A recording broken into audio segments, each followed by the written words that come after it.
Want a playoff superstition that always wins? Pick up a bag of Wilhauk beef jerky for every game. Because when it comes to the playoffs, where there's a Wilhauk, there's a way. Make every playoff game a Wilhockey game day with Wilhauk beef jerky. Only available in Leduc. Get yours today because you don't bring home the cup with salad. When my husband and I said until death do us part, I never expected to find myself at the doorstep of divorce. I was facing an uncertain financial future, expensive lawyer bills, and most importantly, I was concerned for the well-being of my kids. My spouse and I turned to Fairway Divorce Solutions for help. Fairway walked us through a step-by-step process, allowing us to develop a clear roadmap to resolve financial concerns and provide a proactive co-parenting strategy. It helped us avoid chaos and courtrooms. For a no-cost consultation, visit fairwaydivorce.com. Hey there, I'm in the Fountain Tire sidecar, making a list of the things I'm doing this spring. 1. Saving you money, with up to 20% off select tires until June 13th. 2. Water skiing, tricky in a sidecar, but fun. And 3, saving you more money with mail-in rebates of up to $100 off a set of 4 select tires and $50 off a $150 service with the purchase of 4 select tires. Oh, that's 4 things. Oh well, restrictions apply. Book online at fountaintire.com. Fountain Tire. We're on this road together, Canada. Do you listen to sports radio at work? Like right now? Well, do you? Who, me? No way. I swear. Okay, friend, we won't tell. Tens of thousands of sports fans listen to Sports 1440 each and every day. On the radio, on the listening apps, on YouTube, and on social media. If you listen to Sports 1440 at work, well, maybe it's time to advertise on Sports 1440 at work. Grow your business. Get your name out there. Shoot our ad team an email. Gregor@sports1440.ca. Let's get to work for you. The longest running basketball show in Canada airs every Saturday morning at 10 on Sports 1440. Hoop City with Paul Sir introduces a new generation of basketball talk, and it's right here on Edmonton's home for sports, Sports 1440. From the local rinks to homes and businesses across the province, Alberta's rural natural gas utilities are here to fuel life affordably, reliably, and safely. We're members of the Federation of Alberta Gas Co-ops, providing natural gas to keep our rural neighborhoods warm and connected every day. It's local, dependable, and it's ours. To learn more about the Federation of Alberta Gas Co-ops and our members, and how natural gas fuels your community, visit fedgas.com. Alberta's energy. Game on. What does deadline mean? It means you have to do something before time runs out. Oh, like buying your big brother's, big sister's dream home tickets? Yes, exactly like that. The Dream Home Lottery deadline is April 30th. That's today. Your chance to win the grand prize, your choice, a dream home or $1 million and take home half the Win 50 jackpot is almost gone. Every ticket supports kids right here in our community. BigBrothersDreamHome.org. When you buy a ticket, you help a child. Lottery license 745563 and 745562. Please play responsibly. Think a quality golf cart is out of your budget? Think again. At the Golf Cart People, we have a fantastic selection of fully inspected, pre-owned carts starting at just $4,500. Choose from gas, electric, or lithium-ion power to fit your lifestyle. And the best part, every used cart comes with a 1-year warranty for total peace of mind. Why wait? Get the cart you've always wanted today. Visit the Golf Cart People. Find out more at golfcartpeople.com.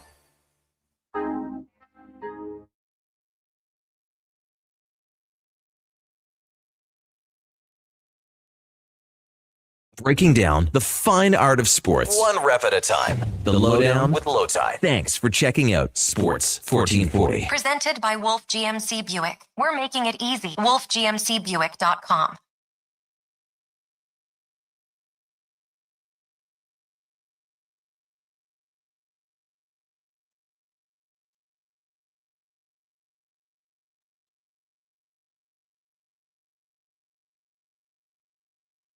Today's show, Oilers season on the line again, this time in Anaheim. The veteran road team banged up, but have the better talent and the experience, plus a goalie who's working out, and a new second line that can do some things.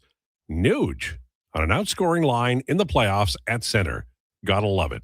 The Lowdown brought to you by Wolf GMC Buick. It's Truck Month featuring their best deals of the year. Ask about 0% financing plus extra discounts on Costco members. WolfGMCBuick.com. You know we're live on Sports 1440 and on YouTube. You also know that we're available at sports1440.ca, iHeartRadio, and Radio Player Canada after the show. Apple, Spotify podcast. We tweeted out on X. Declan used to do it earlier. Now he does it later. More involved with Elks Nation. It happens. We take what we can get, just the way it is. Text or call us at 833-401-1440, 833-401-1440. Our headliner of the day, Derek Lee from Hockey News, and we'll have at 1:20 and at 1 o'clock today, we'll have our friend Bagged Milk from Oilers Nation. So we'll get the yin and the yang, the both sides, the Oilers side and the Anaheim Ducks side. This is going to be a blast. Cannot wait. Looking forward to it. Lots to talk about. First, though, the introductions. He doesn't know it yet, but if there's a Game 7 in this series, he's buying tickets. Ladies and gentlemen, it's Josh Fenwick. Josh Fenwick. Absolutely not. That will not be happening. Hey, honey, we had such a great time last time. So here's how I know that won't happen. So there's a dance competition that she is coaching that night. Okay. So all right, you're off the hook. I get to sit in the apartment and watch the game. Right. And then she gets to come join me later. Okay. When she's done adjudication and everything. Yeah, but if it's halfway through the game, probably slide on down there. No, I don't think. I can't imagine they let you in. Maybe you should just suggest it. Something would, that is not something I want to suggest. Okay. And Well, playoff tickets one time. So I looked at her yesterday. I said, next year, my tax return, when I get my taxes back from writing these last tickets off, we can use that money to pay for new tickets. Okay. He's wearing compression socks today because of fluid on his legs, and he spends too much time sitting. I'm lying. Ladies and gentlemen, it's Declan Krueger. Declan Krueger, everybody. I am wearing compression. So I got quite the fit on today. I look like a real hooper. Yeah, sure. Obviously, I'm only kind of shoulders up here on camera. I'm not going to let Josh tell me what a real hooper like. As in like Bob Cousy. You know what I'm talking about? But hey, Bob Cousy's a legend and a Hall of Famer. Yeah, I will say I'll this. take that. Also, if you want to go back and look at the 1970s basketball shorts, there wasn't much left of the imagination. My shorts are pretty short too. Yeah, I'm just saying. There Bob was a Cousy time was when you league could. MVP. There was a lot of thigh, a lot of thigh going on. I got good legs, big calves. Well, big quads. My intro Some to you was swimmers are inappropriate because you are the most active person in the building, mostly because you're running around figuring out other people's mistakes and correcting them. Oh, I don't know if that part's true. I would say I'm definitely the most active here, though. Yeah. Yeah, no doubt. Yeah. Have you seen me? Come on. Craig and Red Deer. Are we done? Yeah. Okay. Sorry. Craig and Red Deer, high tide. Remember you said earlier this season, Skinner would land a multi-year deal paying him between $5 and $7 million AAV. What say you now? Skinner will be out of the league altogether in 1 or 2 years. People keep saying that, as I understand it, and maybe I'm wrong because I haven't, counted, Skinner was playing some playoff games, right? So somebody believed enough of it in him to play him during those games. Yeah, he played in the playoffs. So I think what happens is for Oiler fans, they're building up the anger towards Tristan Jarry now too. So for Oiler fans, the goaltender is just free reign. You can just hammer the guy, local or not local, doesn't matter. The goaltender is going to take all of the abuse, even though I think we can agree the defense and the forwards have something to do with suppression of goals too. So right now, Connor Ingram's playing really well, so he's wildly popular. But Edmonton Oilers and goaltenders are a bad mix. They just are. Edmonton Oilers fans and goaltenders are a very bad mix. Not a lot you can do about it. For one, I really hope Stuart Skinner has a wonderful career. And you know what? I think he was just slightly below average in save percentage this year.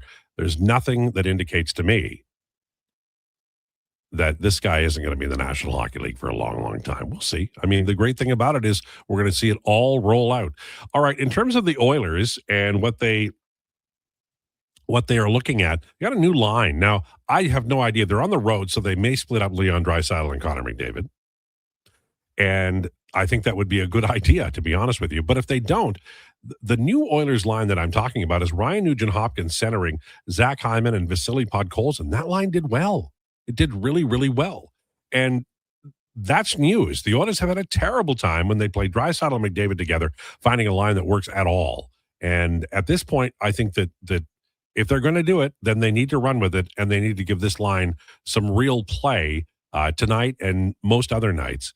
because it looks like it's working. And I can't believe I'm saying this, but I think the key is Podkolzin. He's becoming a difference maker. You know, he played with Leon Draisaitl. Leon floats boats, and Podkolzin worked very hard to improve himself. And you're seeing great passing. You're seeing that he's extremely physical. And the other night, he scored a flat-out gorgeous goal, and I do think it set the tone for this organization. I'm not saying that a year from now it's going to be McDavid, Draisaitl, Bouchard, Podkolzin, but I am saying he's moved up to that next tier, and that's a big deal. It's on a value contract. Oilers need that. Now get another one like Savoy. But good news.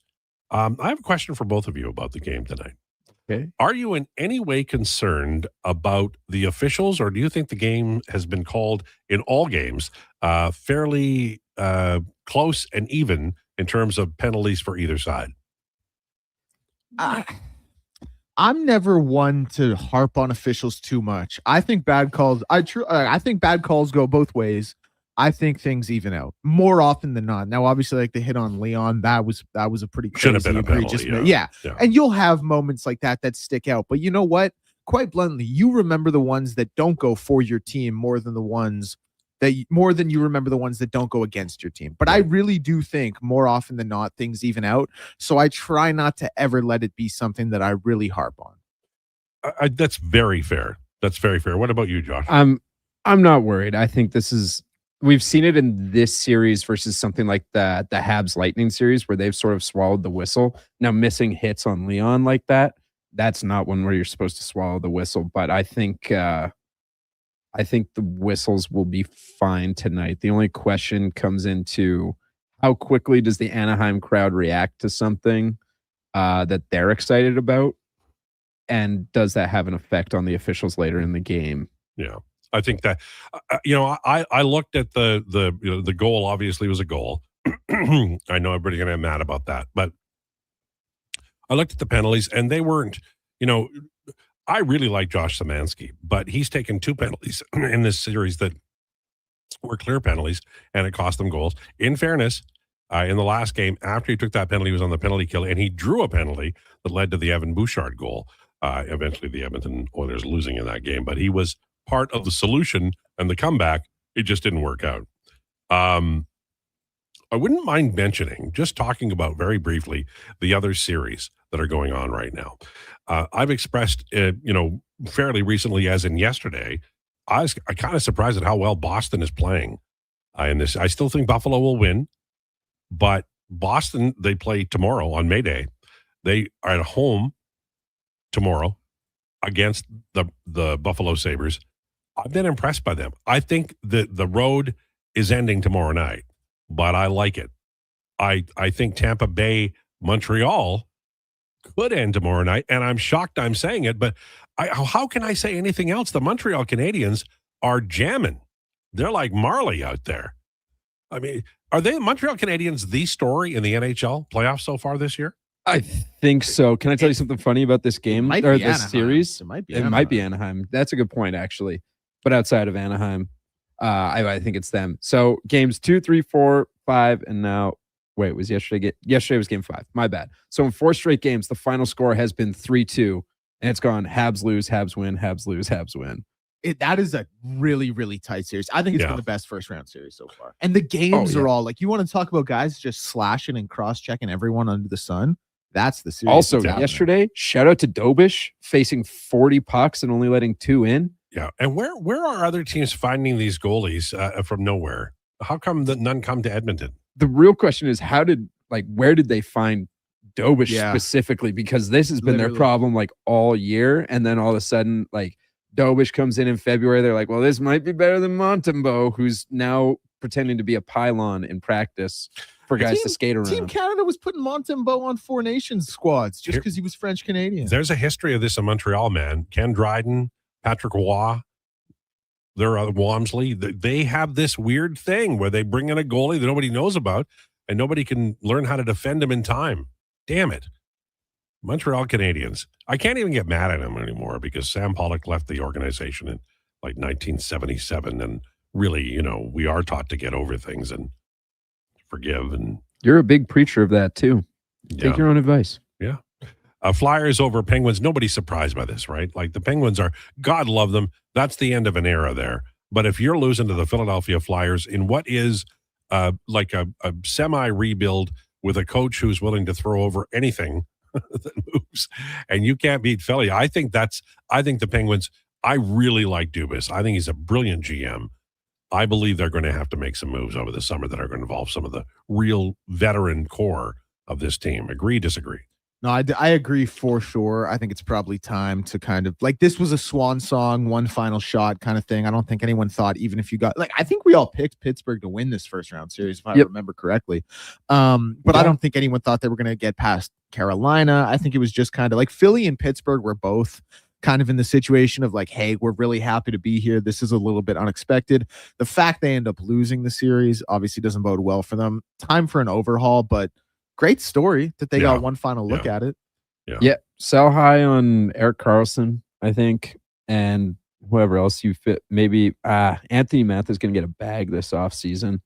Something about contract year players, man. But I only picked I picked the Penguins because one, I think I'll root for Stuart Skinner for the rest of my life. And two, the Flyers, like I was just like young and dumb, sort of the same reason everyone picked against the Ducks. It's like the Penguins are people that are a team that have got it done. That's Big Three specifically. And so I was like, they can get it done one more time. Yeah. The other series I just want to talk about really briefly, and then we'll move on because there are other things to discuss. But Golden Knights, Mammoth, I really felt like if the Mammoth won Game 5, we could really talk about them as a team that could do it. But now I think the Golden Knights have it. They've figured out the formula, right? Like I expect them to go through. That's another one though. Like that's so heartbreaking. Like a double OT loss. Like it almost feels like I think you just playing the odds and playing the numbers game. You have to pick Vegas being up to like, because it's been like has a team won 2 in a row in that series, or has it gone 1-1? I think it's 1-1-1-1. Yeah, so it's like they're obviously up against it, but it's kind of like a lesser degree in my mind of the Tampa Montreal series where it's so tight. Like I don't want to count Utah out, but it certainly feels like Vegas is to lose, and that's not breaking news. They're obviously up 3-2. So I've been looking around because the Oilers recalls should be coming in pretty soon here. They'll call a bunch of guys up from Bakersfield. I have not seen anything yet. No, I know they hit the ice for practice today at 12:30, so we might just get a big dump of news all at the same time. I would imagine Roby Yarventi, Ike Howard. They'll probably add. Well, they already got Pickard. They'll probably add a defenseman or two as well, and maybe James Hamlin, who certainly has earned a recall. Am I able to touch on that Knights Mammoth series really quick again? Sure. Because OptaStats, I think this is my favorite Twitter follow because what they find is really fun. In NHL history, there have been 29 instances of a team trailing in the third period in each of the first 5 games of a playoff series. Of those 29 teams, 28 were behind in the series or had already lost the series in 5 games. The lone exception is this year's Golden Knights. Wow.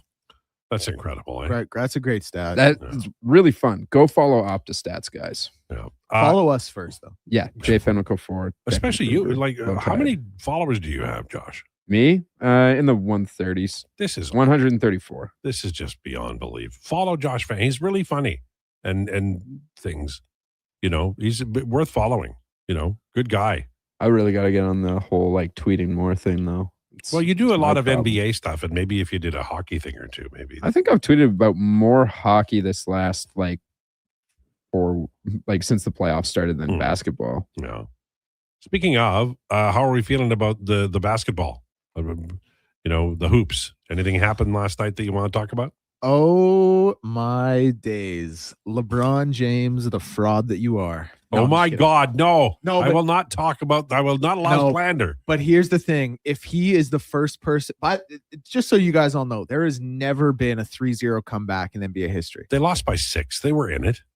No, it was different. So bad down the clutch. DeAndre Ayton was their leading scorer with 18 points, and he probably played like 40 minutes. Nice double-double, though. 18 and 17. Yeah, DeAndre Ayton played well. To crash those boards. You know, this isn't DeAndre Ayton slander. But like, I'm serious. We're giving him all the flowers for, look at him go up 3-0 at the age of 41. Oh, this is incredible. Keep that same energy if he's the first one to ever blow a 3-0 lead in series history to a team without Kevin Durant playing. Keep that same energy. Because this would be, and like I'm being very serious right now. This isn't going to be like a revisionist, like, oh well, he was 41. We weren't talking like that when he went up 3-0. This would be a legitimate stain on the legacy. Like he's 41. Yeah, everyone was talking about how awesome it was that he was 41 when they went up 3-0. Everybody can keep that same energy if he blows this series. It would be disqualifying. Listen, I already don't think he's the GOAT. It would be disqualifying from the debate. For you. It should be for everyone, truthfully. And Josh will back me up with that. Yeah, I think so. Here's the thing. Would this make it easier for the Lakers to go out and like offload LeBron, move on from LeBron, and then go get a different cat to build the next Lakers dynasty that we know? Well, they already have that cat. Unfortunately, he's out with a hamstring. Yeah, but I understand that. But you want to add to that. The Lakers always add a big free agent the year before they win it. You know what I was actually thinking? Honestly, the Lakers are kind of built like the Oilers. Now, it's obviously very different with LeBron being 41, but like Luka is kind of Connor. LeBron, and again, it's a little different because he's 41. He's kind of got like the Draisaitl vibes in terms of the makeup. They have Austin Reeves, who's the Bouchard, and then they have a lot of pieces that are there that, hey, good guys that step up, but it's just not quite enough. You know what I mean? Like Austin Reeves, kind of some Vasily Podkolzin vibes, DeAndre Ayton, like a Darnell Nurse kind of compare. Like it's not a perfect comparison, but they're in that same realm. And by the way, sorry, LeBron had 25, 9 for 20 from the field, 0 for 6 from 3. So my apologies on that missed stat line.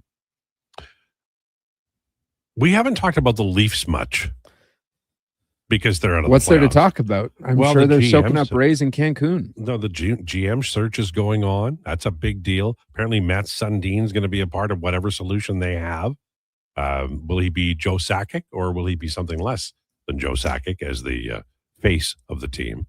So there's some things going on, including Chayka rumors, which I'm interested in, but I'm reading a lot of Leafs fans and observers are like, man, that is a bad move. I don't know, man. Did you see the report that came out about Chayka?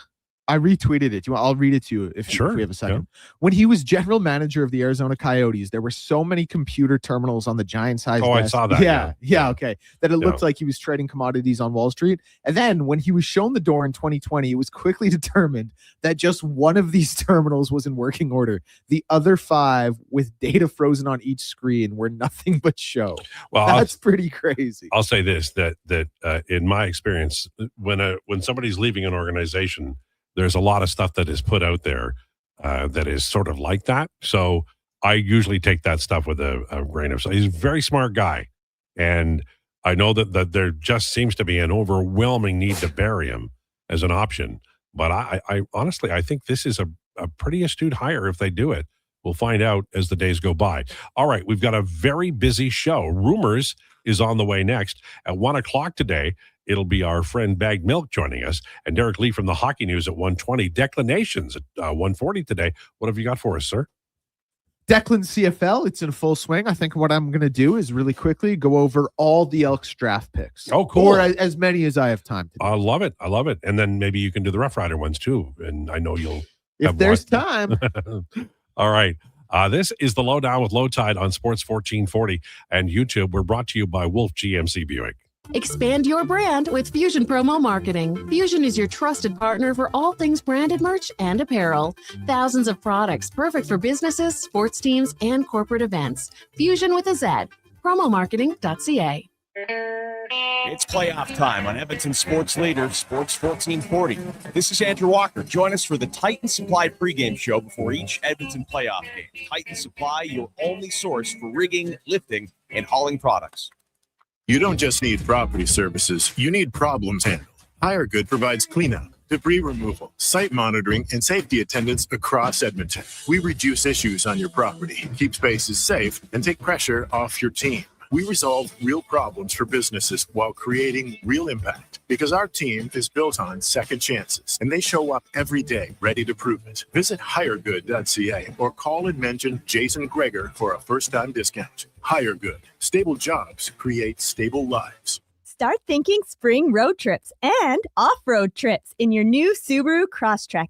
Stylish, rugged, and so many features. Standard on every Crosstrek. Subaru symmetrical all-wheel drive, EyeSight driver assist technology, heated seats, and LED steering responsive headlights. Plus, with interest rates from 0.99%, you'll love the affordable weekly payment. No waiting, immediate delivery available. Subaru Crosstrek. Visit Subaru.ca. Welcome to Uncommon. Welcome to Subaru.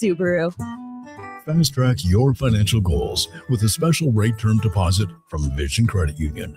For a limited time, take advantage of a great rate on 1, 3, or 5-year terms. Plus, as a Vision Credit Union member, you can earn up to 25% more on your interest through profit shares. For details, contact your branch today or visit visioncu.ca.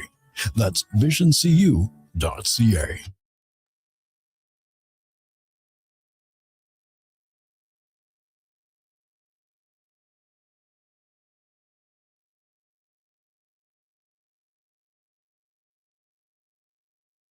The Lowdown with Lowetide on Sports 1440. Author, musical connoisseur, sports know-it-all.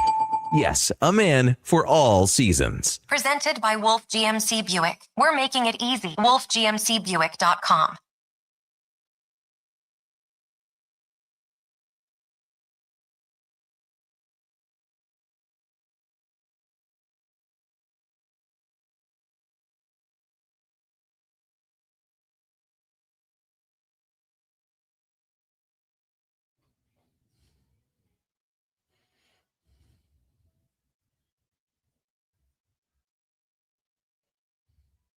This is the Lowdown on Sports 1440, brought to you by Wolf GMC Buick. It's truck month. Visit them at wolfgmcbuick.com. Another beautiful day as we get ready for Stanley Cup playoffs. Game 6, Edmonton Oilers at Anaheim Ducks. Pre-game at 6 o'clock. Mm-hmm. And, of course, Jason Krueger will do the pre-game starting at 2, and we'll have the post-game for you as well. Now, I thought the first 7 or 8 minutes the Oilers played in Game 5 were just so much that Anaheim were put on their heels and they never did recover.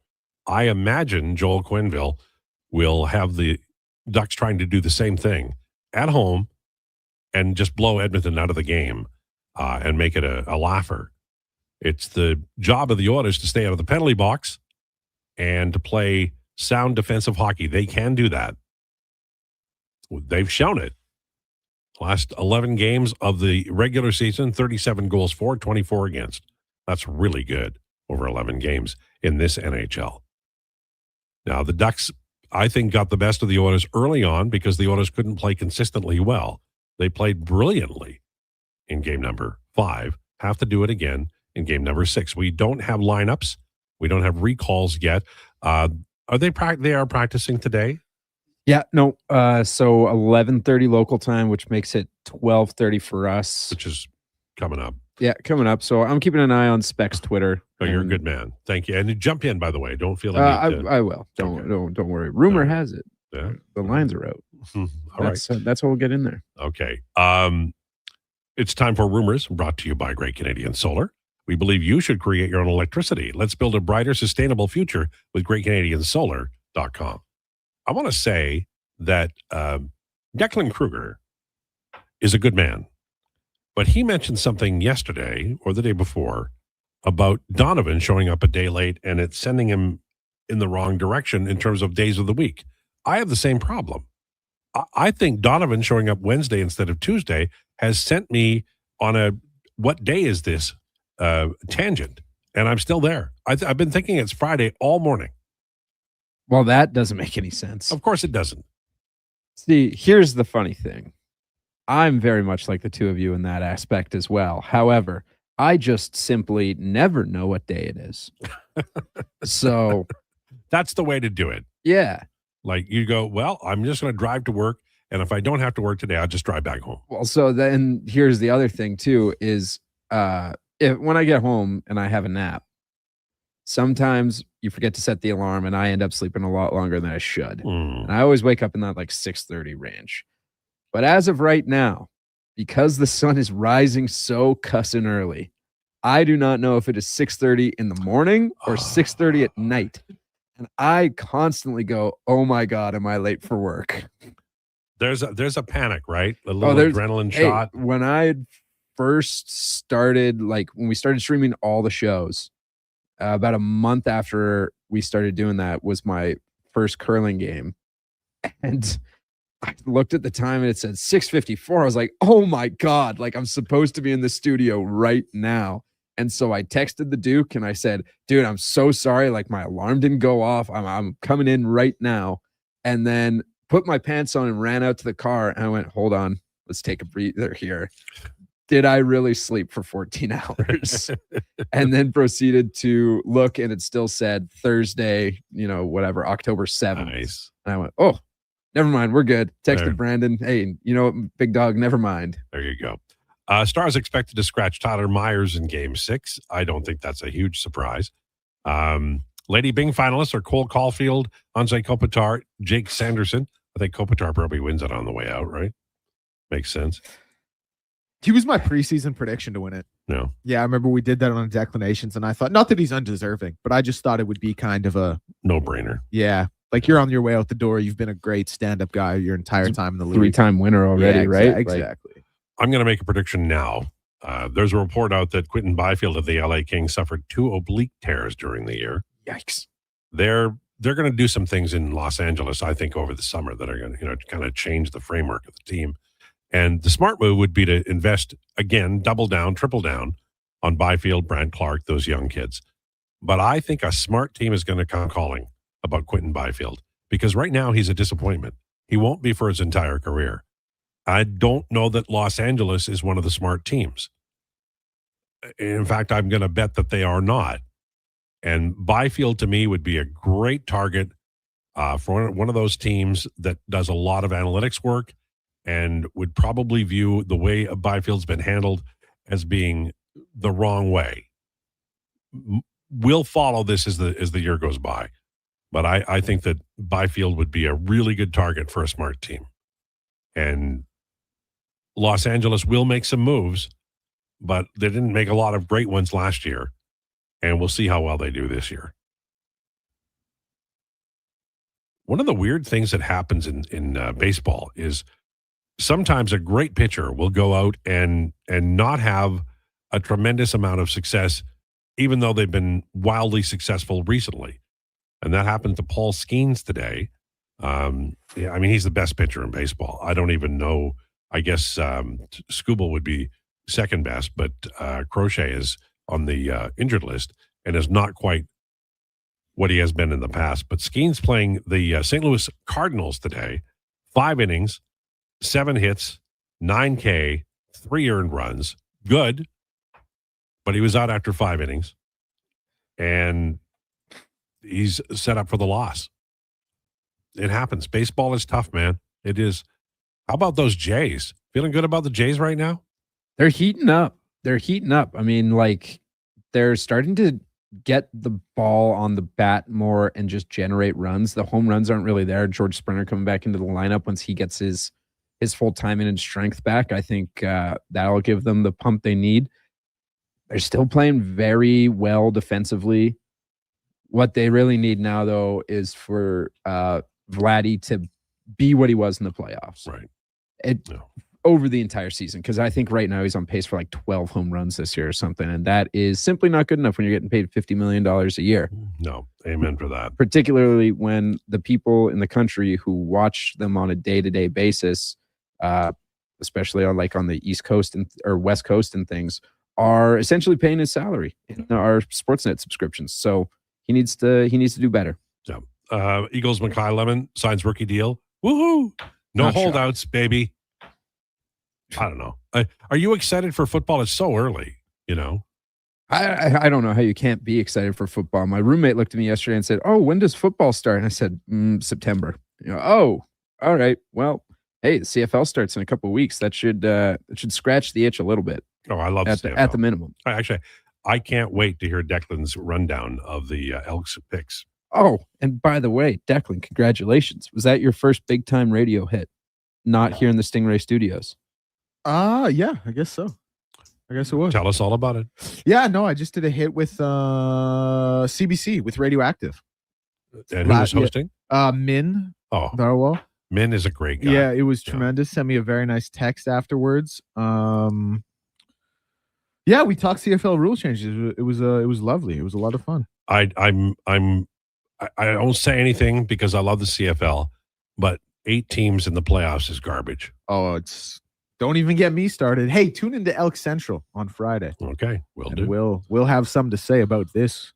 It's yes, we will. Farcical, like the regular season has to mean something. And in a 9-team league, if you were, you could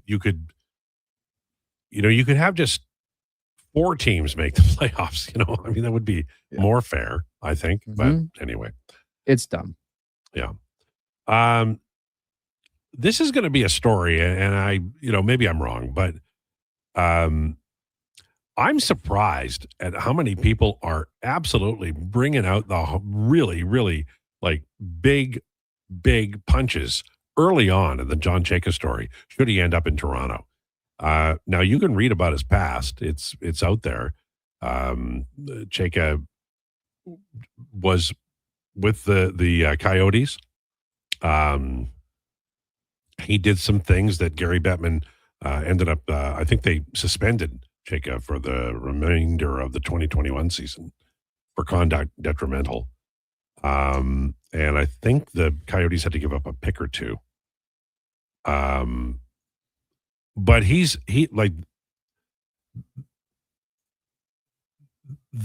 before that went sideways, there was a lot of good things being done. And,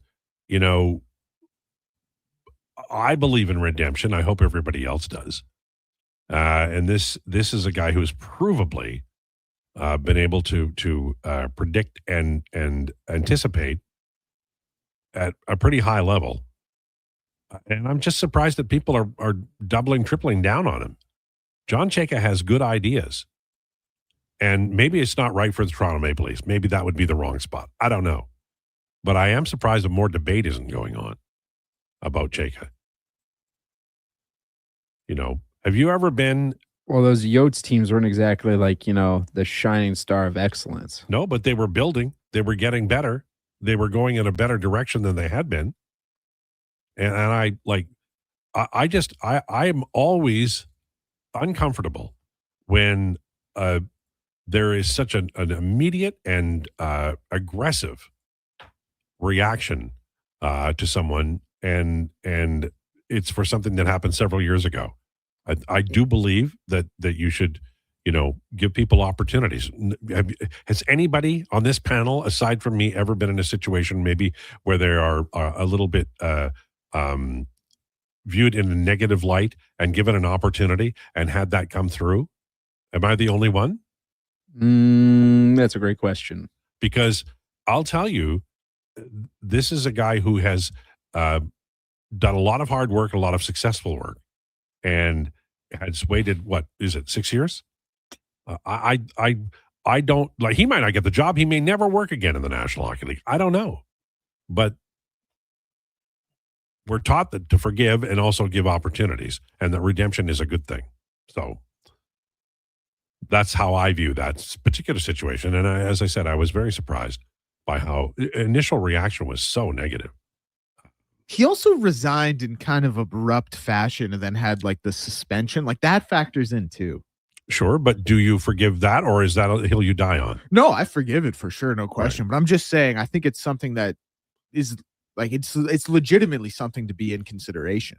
Sure, and he may not get the job, but based on the successful things he did in that organization, I think that you have to at least, ponder the idea of him being a net positive for any organization. And right now we're talking about the Toronto Maple Leafs.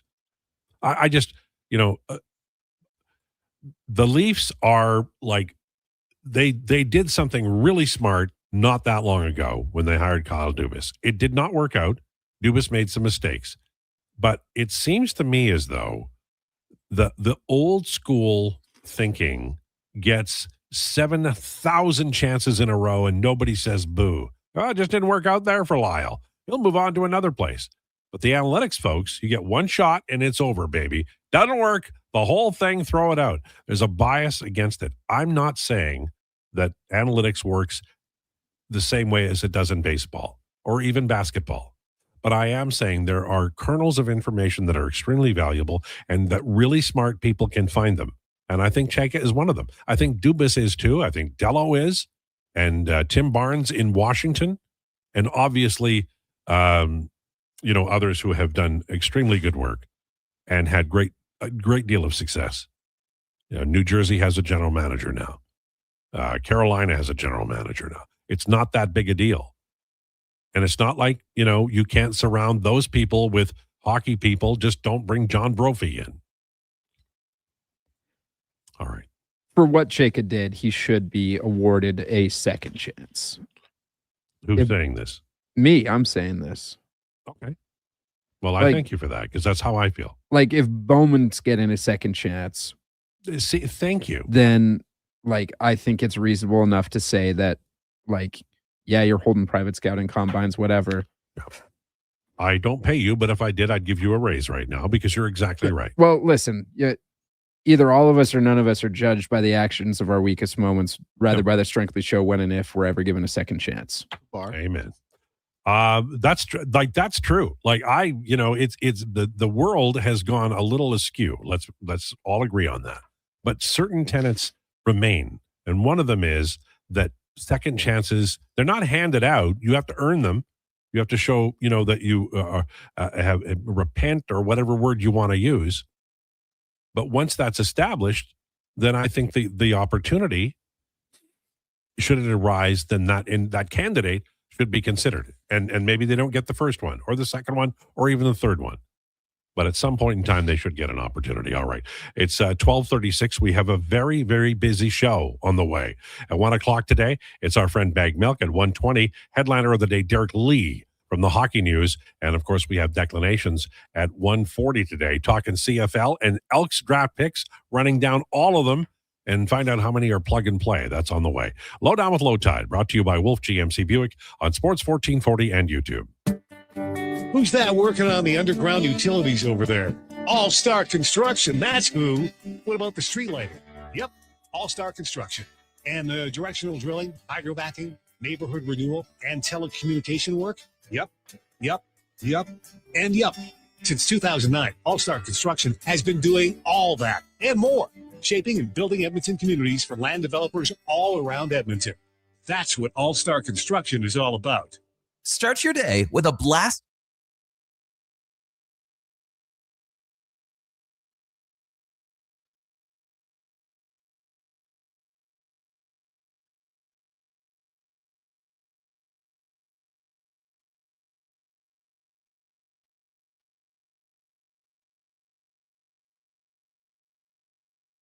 Martin takes it to the wall, killing more clock. 20 seconds left on this Utah power play. Vegas off ice, an aggressive stand. Steal by Howden. Steal!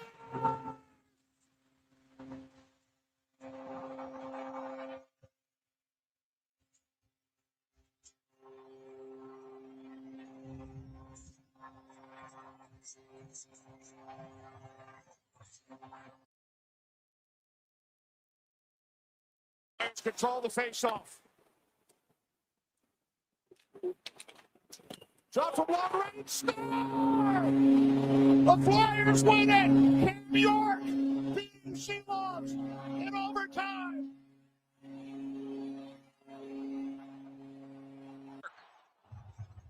Cates wins the face-off, goes right to the net, takes the eyes away of Archer Sheet. 6 to shoot. Cunningham shake and bake. Cunningham fires.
The Lowdown with Lowetide on Sports 1440. Can you fit Sports Encyclopedia on a business card? Presented by Wolf GMC Buick. We're making it easy. WolfGMCBuick.com.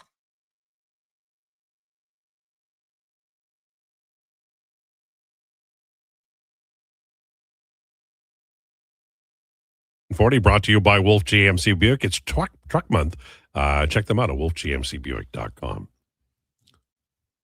12:41, actually 12:43. I keep forgetting that clock is wrong. How can it be 2 minutes wrong every day, and I keep giving the wrong time? It is a minute and 40 seconds slow to the, and I think that's exact. Okay. So yeah, pretty much 2 minutes. Sports 1440 proud to support the 32nd annual McHappy Day, Wednesday, May 6th, at all McDonald's locations, in restaurant, drive-through, through the app, ordering McDelivery with a $0 delivery fee. All day, McDonald's will donate a portion of proceeds from every menu item sold to Ronald McDonald House. Yeah, keeping the families with sick and injured children close when they need it the most. Go to sports1440.ca for more information. That is a brilliant program, and we are proud to support McHappy Day coming up on the 6th of May. All right, so tonight, we obviously have the Oilers in Anaheim. Also, though, Dallas, Minnesota. And Minnesota leads 3-2. For old folks like me, this is a fascinating view of NHL history since we were kids. In 1967, the Minnesota North Stars were one of the expansion teams, and they were initially highly successful. Their general manager, Ren Blair, who was one of the people credited with discovering Bobby Orr 3 or 4 or 5 years previous to that, made a series of trades during the expansion draft of the Montreal Canadiens. It instantly made the Minnesota North Stars more competitive than most of the other teams, not as St. Louis was the most competitive, in the new Western Division. And so Minnesota North Stars had a lot of success. In 1971, the year Ken Dryden absolutely blew up my Boston Bruins, the Canadiens had a hard time with the Minnesota North Stars. Many of the North Stars on that team were former Montreal Canadiens. And the Minnesota North Stars had a lot of success over the years. Bill Goldsworthy was one of the big stars of the earlier era. Of course, Mike Modano was very famous before they ended up moving to Dallas. But when Dallas ended up winning the Minnesota North Stars and became the Dallas Stars, it never struck me as right. I don't know the state of Minnesota that well, but it is called the state of hockey.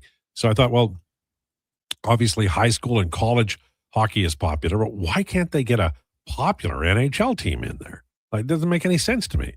You're trying to sell it in the desert and down south and the Florida Keys, and you can't sell it at the state of hockey where they have ice, not just in the drinks. And then along came the Minnesota Wild, and they were at first coached by Jacques Lemaire, who had the most buttoned-down defensive system on planet Earth, and they had some success, and they had wonderful players like Marian Gaborik, who for me is a really underrated player in NHL history. But they did not have, a great deal of playoff success. Certainly didn't win a Stanley Cup. Dallas eventually won a Stanley Cup. And now both teams are successful, highly successful. And Bill Guerin has brought a different attitude to the Minnesota Wild, a different approach, and certainly a different level of procurement. They are very good at drafting and developing and signing hockey players, and they've got a great program.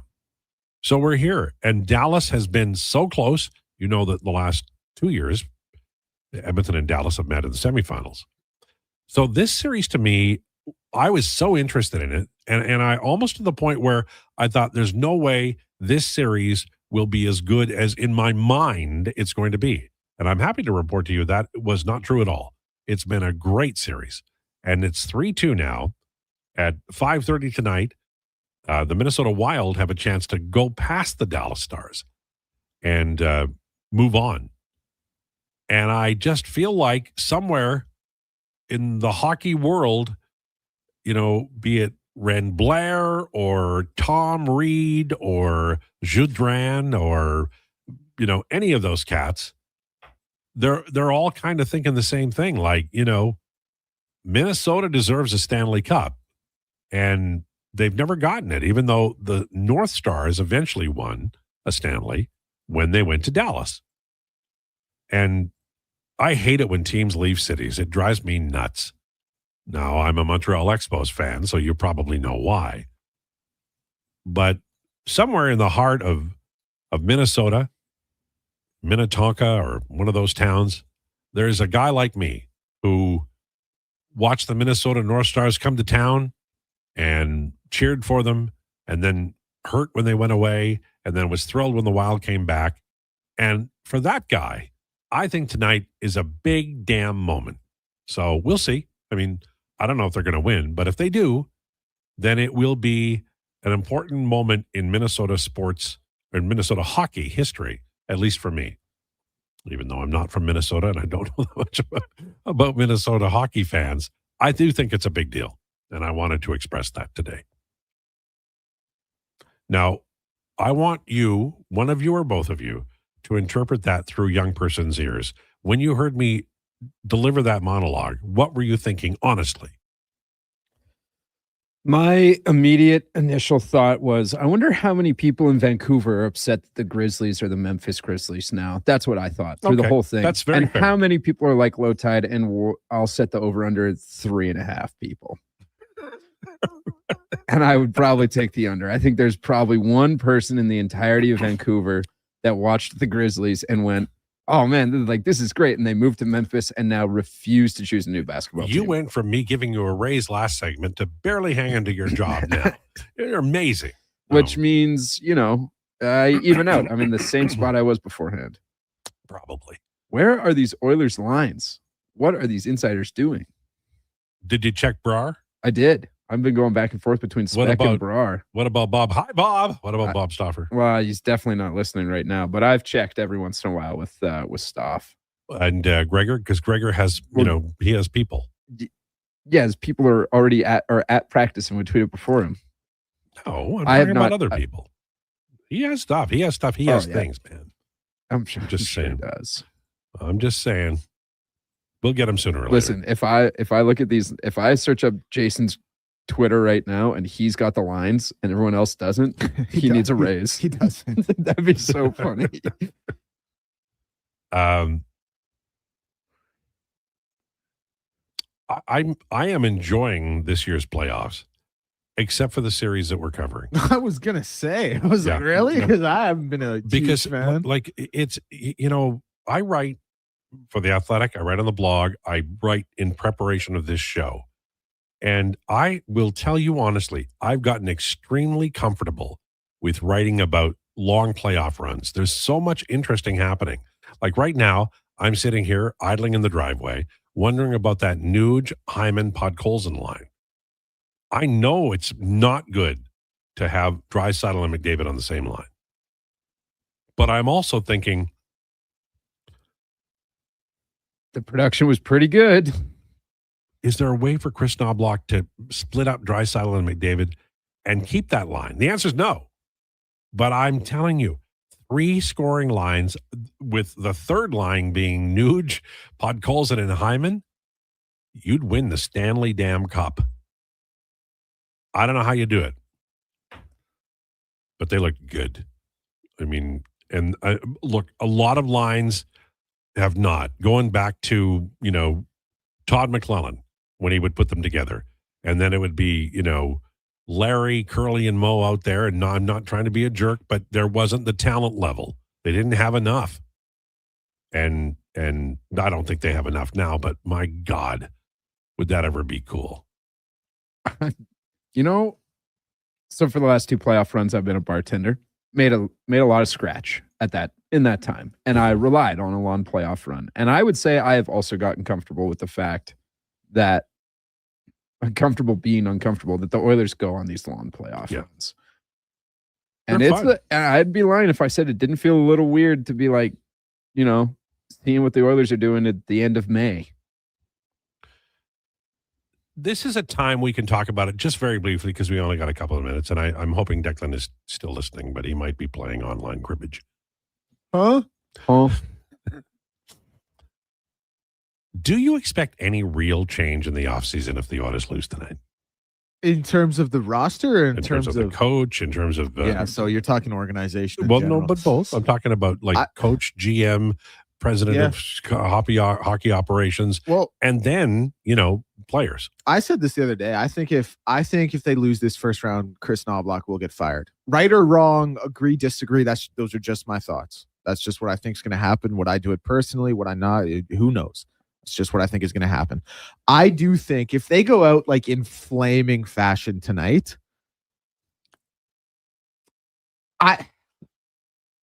listen, do I think Stan and Jeff are 100% safe? No, I'll say that. I would. And here's the you are, let's just call it what it is. And I mean this with all due respect, because it has been an absolute privilege to watch Connor and Leon for the last decade. Like an absolute privilege. You've two of the best players in the world playing in your city, but let's call it what it is. No cup to this point has been an underachievement. And at some point, at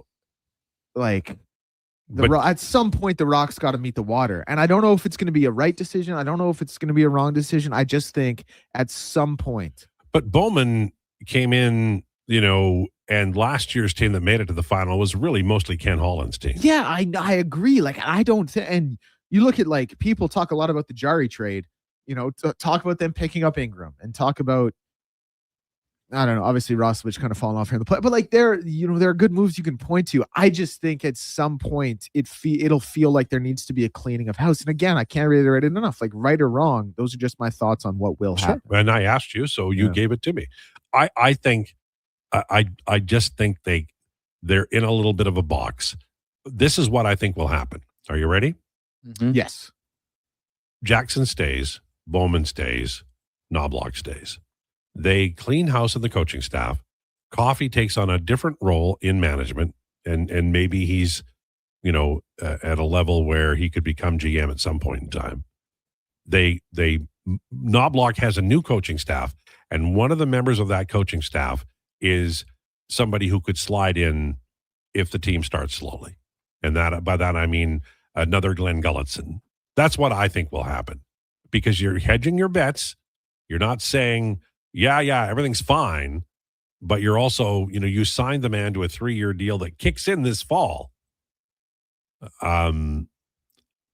Man, that's changing course and really looking like you're reactive as opposed to proactive. So that's what I think will happen. And I do think there'll be some trades and changes that I think Darnell Nurse could be gone. And I think he might not be the only one. It depends on how they go about their business. I think McDavid's safe unless he wants to go. Draisaitl's safe unless he wants to go. Nuge is safe unless he wants to go. I was going to ask about him. No, I think you stay with Nuge. I agree. Yeah. My question was going to be, what's his deal look like at the end of this contract? Because he very much feels Oiler for life. Oh, I agree. He's Mr. Oiler. Yeah. He'll get something similar, maybe with less term and less actual AAV. But then again, you're looking at a league where I want to ask you this question, because he'll also be will he be 36 or 37? He's going to be older. Yeah. I'm going to ask you this question. When the cap goes to like 122 million, how many teams are going to be spending to the cap? I don't think it's going to be everybody. Mm-hmm. I bet Cates has always spent to the cap. I bet it'll be close to 90%. I just think it'll be a couple bottom feeders that don't. Okay, interesting. Okay, we didn't answer the hard question, which was, what are the lines? No. Who's going to be the goalie next year in Edmonton? This is the Lowdown with Lowetide, brought to you by Wolf GMC Buick on Sports 1440 and YouTube.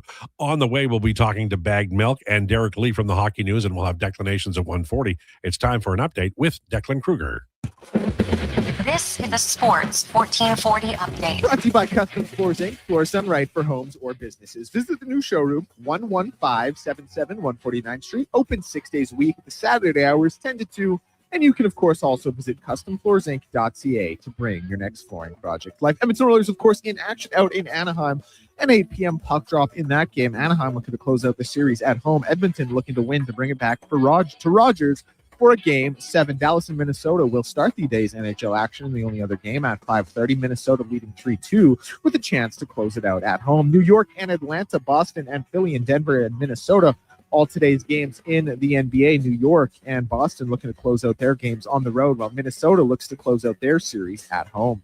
In the MLB right now, the Tigers lead the Braves 4-2 in the top of the ninth. The Orioles, they lead the Astros 10-3 in the middle of the eighth.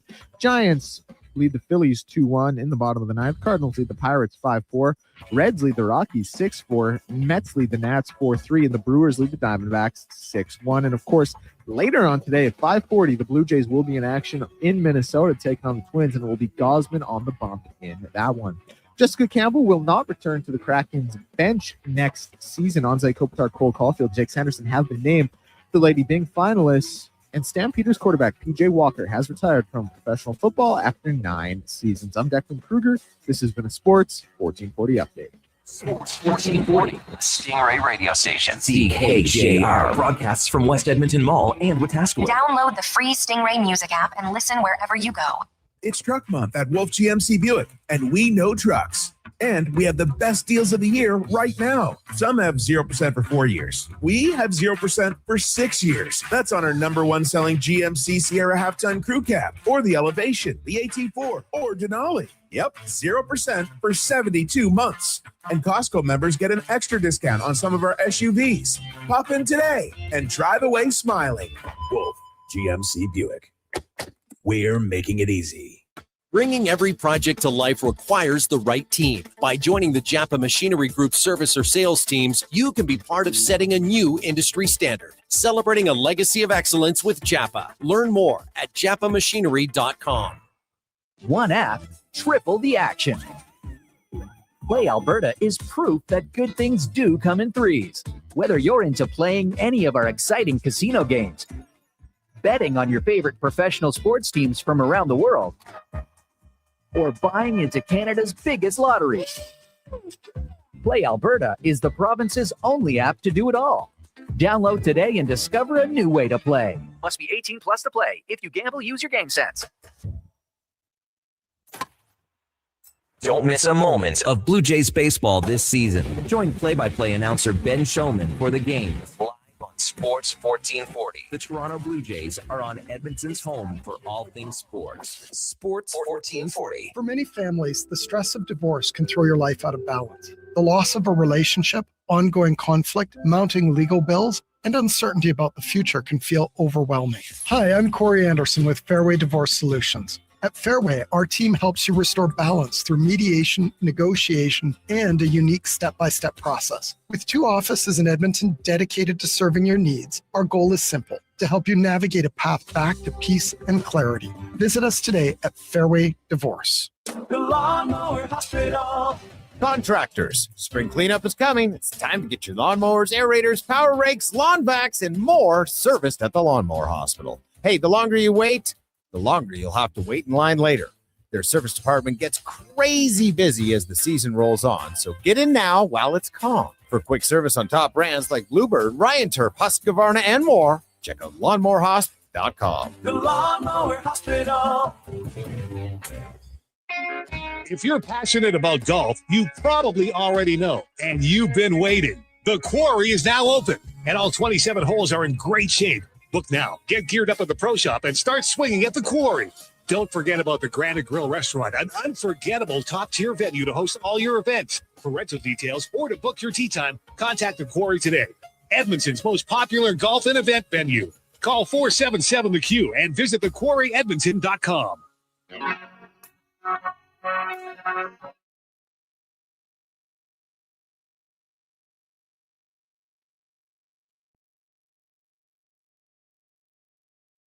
Here's the Lowdown with Lowetide on Sports 1440. Presented by Wolf GMC Buick. We're making it easy. WolfGMCBuick.com.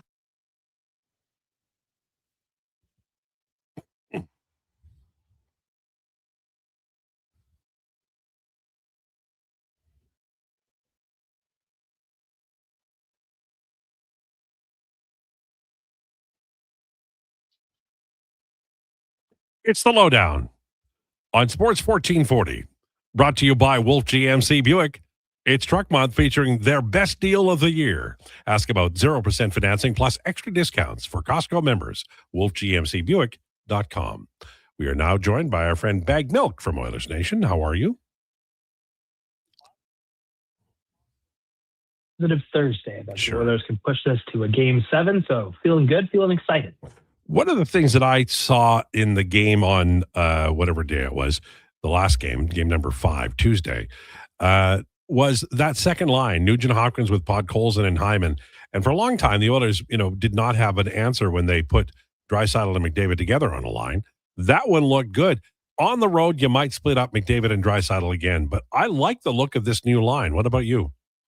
Yeah, I was super into it. Obviously, they found some immediate success in the first period of Game 5 and some really nice plays. I think that all three of those bring something different to the line as well, which creates a really nice blend. Vasily Podkolzin is playing out of his mind right now, which has been super fun to watch. Nuge has sneakily gone a point per game over the series, although I'd like to see a little bit more out of him, some more shots out of him. And I think Zach Hyman is slowly getting better as the series goes along. I wonder how banged up he is, but together that trio has looked really, really good. I'd actually love to see them together again tonight. And I do wonder, even if they are on the road, if we still see McDavid and Draisaitl start together, because this is an elimination game, they need to have a quick start. And those two, along with whoever's on the right side, Kapanen in this case, hopefully they can make some magic. So as generally speaking, I would like to see those two center their own lines, and McDavid and Draisaitl, that is. But given the circumstances, I almost wonder if they start together. It's an unusual period for the Oilers to be, at the, gates of hell this early in the playoff spring. I mentioned last hour that I've gotten really used to long runs, and I enjoy it. I there's more to write about. You don't have to look at the draft and realize they don't have a pick in the first 100 picks or whatever. So this is sort of like, going to be an adjustment for a lot of people. On the other hand, I'm reading a lot of people saying, man, they played a lot of hockey. The best thing for them is to get eliminated, and then they can have a long summer. I don't want to see that, but does it have any merit? Maybe. It probably does have some merit. I mean, the Oilers have had the shortest offseason possible the last 2 summers, so there's probably something to that, in the sense that their bodies have been through hell for a long time now, and they could be getting tired. But to your point, I would much rather watch the Oilers pull off a miracle comeback here, erase a 3-1 series deficit, move on to the second round and see what happens.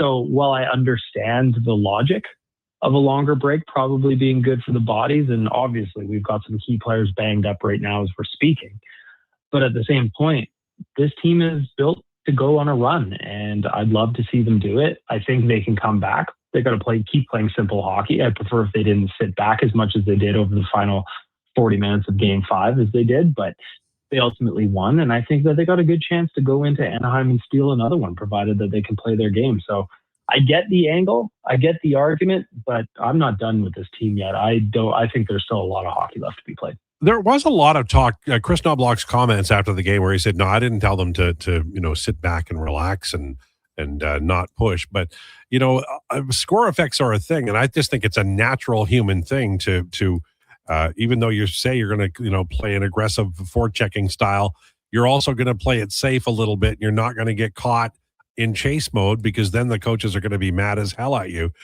I don't have an answer, but I was surprised that so many people were really felt that Chris Knobloch had either lost the room because nobody was paying attention to them, or discounted the idea that score effects is a result of being careful, not being lazy. 100%. I think you're absolutely correct. I see both sides of it, in the sense Chris Knobloch wasn't coaching anybody to just sit back and flip the puck into the neutral zone and hope for the next shift to get through. But I do agree with him, where I would like to see the Oilers make a few plays and try and negate that aggressive forecheck and try and put the Ducks back on their heels. Because when they had the puck in the offensive zone and they were cycling, Anaheim really struggled to get out of their own zone. And I'd like to see a little bit more of that. But to your point, when the urgency is cranked up to 15 and the Ducks are pushing and they're trying to come back, it's natural to kind of look for the safe path out and try and be safe as opposed to making plays. Hopefully they can keep it simple and put themselves back in that position again, where we can have this conversation again tomorrow and beyond. But I think it is easier said than done to just keep pushing and playing when the other team has got the pedal to the floor the way Anaheim did. But here's hoping tonight they can put themselves in that same position and maybe a smoother ride down the stretch of the game. In my heart of hearts, although I wouldn't express it out loud publicly, I feel as though if the Oilers win tonight, they win the series. Do you agree? I totally agree. I think if they can go into Anaheim and steal one on the road, it's going to be a loud barn in there. Their crowd has been really, really lively, which you give them plenty of credit for. But I think if they can go into Anaheim and steal Game 6, coming back to Rogers Place from Game 7, I think that favors the Oilers quite handily, as opposed to, having to go get the job done on the road. But they just got to get through this game. They got to go shift by shift, win every period, and then eventually you'll win the game. And I hope nobody in that locker room, and I know they would probably say they're not, I hope nobody's thinking about Game 7. I just want them to be thinking about the next shift. But yeah, I'm totally with you. I think if this comes back to Edmonton, that the Oilers will find a way through to the second round. I'm pre-planning my off-season stuff, and you can relate to this because you write a lot about the Oilers too. And I have a list of things that I'm going to, judge the general manager on. And one of the issues that I have in coming up with a grade is when I look at goaltending, I think the Tristan Jarry trade was problematic for lots of reasons, including there's 2 years left on the deal. So in free agency, the Oilers are limited because they've got Jarry's contract. But on the other hand, a smaller deal, a really small deal, in I think it was December, brings in the starting goaltender in Connor Ingram. So I mean, I can't give a D because of Ingram, and I can't give an A because of Jarry. But, Stan Bowman, one thing I will say is that he took a couple of shots and one of them landed. Yeah, I think the Ingram bet was a really solid deal. I mean, even getting Utah to retain on that trade. And I think if I remember correctly, it's for future considerations, which is probably like a meal or a pat on the back next time they see each other or something like that. So that one was a really nice deal to improve the goaltending depth. The Jarry trade hasn't worked out. I mean, it didn't really necessarily work out for either side in the sense that, we watched Philly and Pittsburgh play their elimination game last night. Stu was not between the pipes. They went with Seeloffs. So I think it was an interesting trade for both sides. Ultimately, I don't think it worked out very well for the Oilers because it's not just the extra 2 years of Jarry, but hey, Brett Kulak might look pretty good on this team right now if he was still patrolling the blue line. And there's also the draft pick thrown in there as well. So there was a lot spent on a goaltender that they're not even using right now. So it's impossible to ignore that blemish on the trade record when you're grading Stan Bowman. But then again, another guy that we spoke about earlier in the segment was Vasily Podkolzin. And I think everybody is pleased with that trade. And you also have to kind of give him credit for that one as well, because he executed that, and Podkolzin has blossomed into a really fun player to watch. And the extension now is starting to look really, really good. So it's a mixed bag, Al. I think that the misses are big and they're heavy and they're loud, but I think some of the wins have been pretty quiet and understated. I mean, again, on Podkolzin, that was Pods for a fourth that they eventually got back. And it was essentially Podkolzin for Evander Kane, who didn't even finish on the roster with the Canucks when the season ended. So there is a lot of good in there too. But the bad ones are really, really loud and noisy. So it'll be interesting to see when everything shakes out when the season ends. I've always wanted to, have a grading system because all GMs make big errors and all GMs make good deals, but it's hard to find, what average looks like and grade from there. Reports from Gene Principe, just confirming this is Gene. Yes. That no McDavid or Dickinson in Game 6 morning skate out on the coast. No surprise there, right? Like they are obviously banged up and it'll be a game time decision again, but chances are they'll both play. Yeah, I'd be surprised if both don't play, given that they've played Game 5 and we saw the exact same story. And I think even Connor said it in his post game, I'm paraphrasing, that there was no chance that he wasn't playing in Game 5. So I would, if I'm wagering Gregor's money and not my own, I would bet that both of those guys are in there. Yeah, and wagering Gregor's money, I think, is really popular around these parts, right? If he had to pay off on all of those, that'd be a tough day. Well, it's good news. He's got all that buried in his backyard, so we just got to go root around in the yard. We'll find what we need back there. I guarantee it. Rashog now reporting that Frederick is holding place for 97 on that line. Looks like he'll be out again. He made the mistake on the overtime goal. He didn't get the puck out. He went with a little tip flip instead of hammering it off the boards.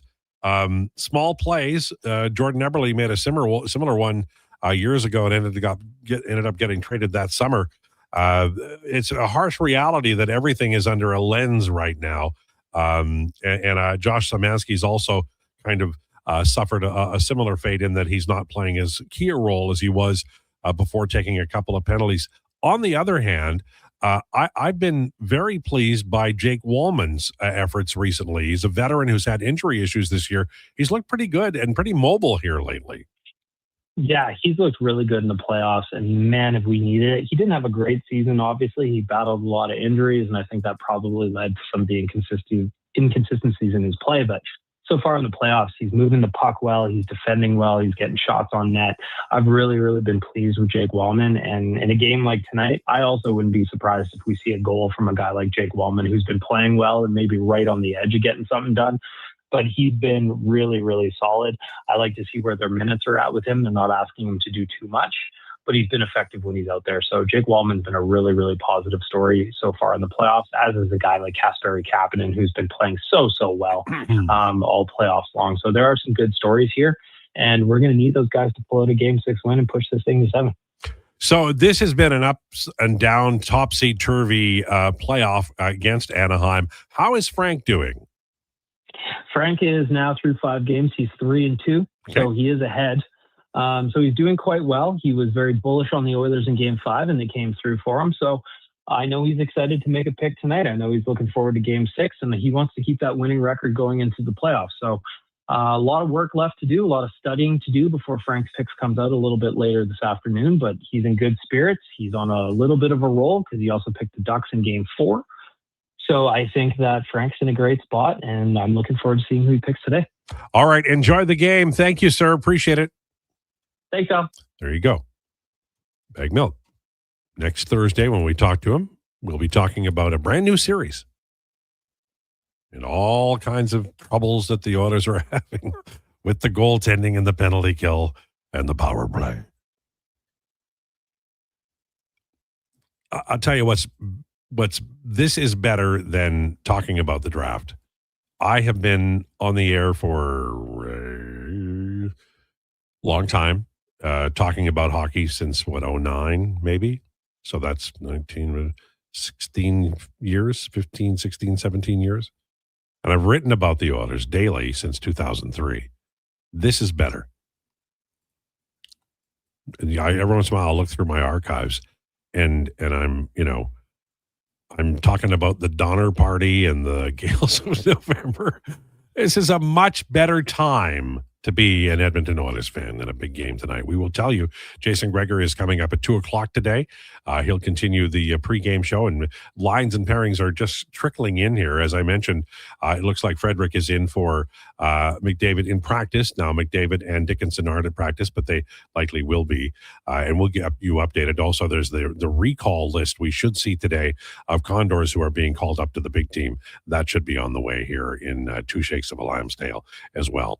Okay, well, we do have a headliner coming up. Derek Lee from the Hockey News next, and we'll be talking declinations at 1:40 today, talking CFL and Elks picks. This is the Lowdown with Lowetide on Sports 1440, brought to you by Wolf GMC Buick. Whether you're a craft beer connoisseur or more of a wine aficionado, there's always something new to discover at Sherbrooke Liquor, a unique, family-owned, independent liquor store. The selection? Incredible. The non-alcohol section is also very impressive. Sherbrooke Liquor, expert, knowledgeable staff with a passion for unique finds. More than just a liquor store, we're a community. Alberta's best, the one and only Sherbrooke Liquor. Wine, spirits, and oodles of beer. Visit SherbrookeLiquor.com. It's Truck Month at Wolf GMC Buick, and we know trucks. And we have the best deals of the year right now. Some have 0% for 4 years. We have 0% for 6 years. That's on our number one selling GMC Sierra half-ton crew cab, or the Elevation, the AT4, or Denali. Yep, 0% for 72 months. And Costco members get an extra discount on some of our SUVs. Pop in today and drive away smiling. Wolf, GMC Buick. We're making it easy. Shoulder pain. It can make even the simplest things like reaching up, lifting a bag, brushing your teeth, or sleeping frustrating. Rotator cuff strains, impingement, arthritis, they're some of the most common issues we treat every day. I'm Grant Fedoruk, and at Leading Edge Physio, our team brings postgraduate training, evidence-based technology, and just the right amount of humor and humility to help you feel better. Because we never forget the most important part, the gratitude we feel for every patient who allows us the opportunity to care for them. Because life shouldn't hurt. When it does, leadingedgephysio.com. Bringing every project to life requires the right team. By joining the Japa Machinery Group service or sales teams, you can be part of setting a new industry standard. Celebrating a legacy of excellence with Japa. Learn more at japamachinery.com.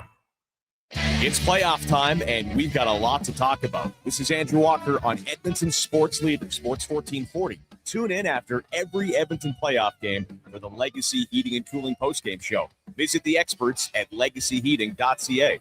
Craving a dining experience that rises above the rest? Head to Summit Restaurant in the Silent Ice Center, just minutes from South Edmonton Common. Savor exceptional house-made pizza, delectable entrees, and expertly crafted cocktails in a stylish, modern atmosphere.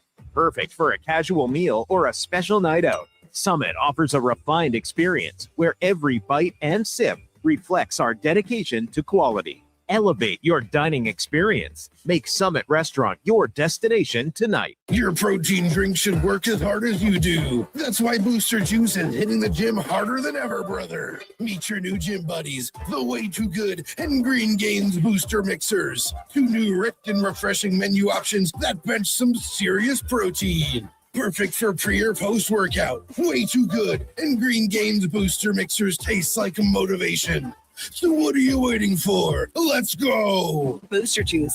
Canadian born, blending since 1999. Mr. Rooter sees a UFO. Mr. Rooter says 1 plunge, 2. What's this? A UFO? An unidentified floating object. It's beginning to glow and levitate. Thank you, Mr. Rooter. You have freed us from the gravity of the white hole. Humanity will be spared. Wow! People aren't going to believe this when I put it in our new commercial. If you want to believe in a plumber, call Mr. Rooter. Debt can take over your life. The stress, the constant worry, it can feel like you're drowning. When people come to see me, they're often anxious and feeling hopeless. But when I explain how I can help them get out of debt, those feelings melt away. I'm Parveen Middleton, licensed insolvency trustee at BDO here in Edmonton. I will create a personalized debt relief plan so you can move forward with confidence. Call 1-833-BDO-TALK or visit bdodebt.ca to discover your debt-free future. Ever had a problem returning auto parts? At Ed's Auto Salvage in Westlock, we do things differently. Hi, it's Lisa, and we're proud to offer one of the best return policies in the business. When you shop with us, you buy with confidence, knowing that if it doesn't fit or if it's not the right part, we'll make it right. For nearly 50 years, Ed's Auto Salvage has helped Alberta drivers save money, stay on the roads, and shop stress-free. Trust the team that stands behind every part we sell. Visit us at edsautosalvage.com. Do you work for a company that wants to reach people who love sports? Or maybe you're looking to hire people who love sports. Sports 1440 partners with dozens of local businesses, connecting with tens of thousands of Edmonton sports fans every day. On the radio, on the listening apps, on YouTube, and on social media. Contact our sales team today to see what Sports 1440 can do for you. Email Gregor at sports1440.ca to get started.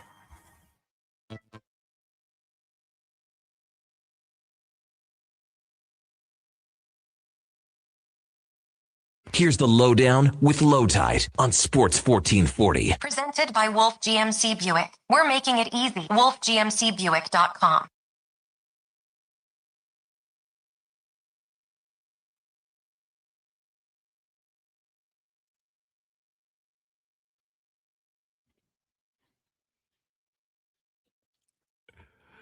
This is the Lowdown on Sports 1440, brought to you by Wolf GMC Buick.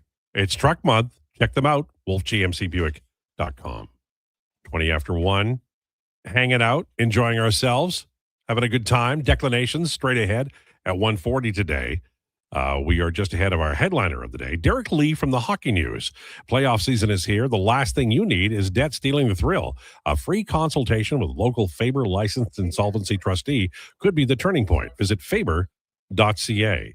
Want to talk a little bit about, bottom line here is that the Ducks lost game number 5, but for 2 periods, the last 2 periods, they looked like they were, pretty much, back in control. Couldn't get the tie, but they were playing well. That first period bit them. They didn't win game 5, but they came out with a lot of positives. Joined now by Derek Lee from the Hockey News. Thanks for joining us. Appreciate it. Yeah, thanks for having me. So we were just talking about the Ducks who, they had a tough beginning to the game. The Oilers really, ripped out a few goals there early on, but then they settled down and they had the edge and the flow of play and frankly looked like they were back to their game. So if you're the Ducks, you got to feel pretty good about how the game ended and game 6 at home. Yeah, I think it's tough to say, though, because of just how the Oilers played after they went up 3. It's a lot easier to just kind of, chip and chase, get the puck in deep, just keep recycling things over and over until the game's over. So I wonder about how much of that was the Ducks pushing, how much of that was the Oilers just setting up shop for the rest of the game. But we've seen, though, in this series how much the Ducks can push when they're down 1, when they're down 2 all season. They've been able to do this where they just keep pushing. They don't really think about, okay, we're down 1, we're down 2. It's just, okay, let's see how many more we can score. So especially now back at home, I think it's going to be important for them to get off to a good start. Keep their foot on the gas almost from the beginning, because even in game 1, it was kind of like, okay, they weathered the storm a little bit. They were able to take the lead, but then they didn't keep pushing in the third, and that's kind of what bit them in the end. So I think the key for them is strong start and then just keep pushing. It's I read and saw a little bit after the game about maybe changing goalies if you're Anaheim. I don't agree with that, but is there any thought behind maybe switching out and bringing in a different goaltender? I had asked Joe Quenneville about that right after game 5, and he said that this is just kind of a blip in the road, and they're going to move forward. Dostal is going to be starting again tonight, and I think that's the right call too. It's kind of how the Oilers took things into their own hands too. Was Tristan Jarry started game 4, and they went back to Connor Ingram for game 5 because Chris Knobloch said, "This is our guy. This is who we're going with." It's kind of the same thing with the Ducks and Dostal. This has been your guy all season. He went to the Olympics. He was the starter for Czechia. He's been the guy all season. That's the reason why they were comfortable letting John Gibson go to the Detroit Red Wings, is because Lukáš Dostal is their guy. And I think it's the right decision to put him right back in net tonight. One of the things that has happened to Edmonton Oilers fans is they are now extremely familiar with a great young player, Jackson Lacombe, who has been excellent for a long, long time. But, he's really had an impact on this series. And last I counted, it was like 51 minutes at 5-on-5 against Connor McDavid. And Anaheim has the shots on goal 30-15. Lacombe is young and emerging and not quite famous yet, but he should be. Yeah, that's the beauty of the playoffs, is there's these guys that maybe the national audience doesn't get to see as often, where they go into the spotlight and you're able to see how good some of these players are. And I think we're seeing that with Lacombe. He had a great breakout season last year, and he's just built onto that this season. He's playing big minutes against Connor McDavid. Like you said, he's playing big minutes just all across the board. He doesn't play on the penalty kill, but a lot of that is because they have the guys capable of doing that, so that Lacombe can have a little bit more 5-on-5 time. He has more power play time. He's just taking on a lot of responsibility in a lot of areas. The fourth line, it reminds me of the Vegas fourth line the year they won the Stanley Cup, because they're. I mean, I'm not saying they're not trying to score, but really they're just trying to delay progress on each sortie out of the zone with their forechecking. And it's like, I'm not going to call them a no-name group, but you've got one defenseman playing up, and they're kind of a mishmash, but it's working. Yeah, I think you said it pretty well. It's basically they're going in there. They're trying to create as much energy as possible. They're trying to be physical. They're just trying to wear out whoever they're on the ice against. And as long as they're keeping the puck out of their net, keeping the puck in the other end of the zone, and then it's just get on, do that, and then get off. And it's just kind of wash, rinse, wash, repeat for them. Yeah, it's definitely working well. We're in conversation with Derek Lee from the Hockey News talking about the Anaheim Ducks and the view from Anaheim. For this organization, I think my belief is that making the playoffs and being up against a veteran team like Edmonton is more than could have been hoped for, although the build is on and it's obviously highly successful. What are the kind of the thoughts of the fans here? It has to be like just an absolute positive for the Ducks fans because of how well they played.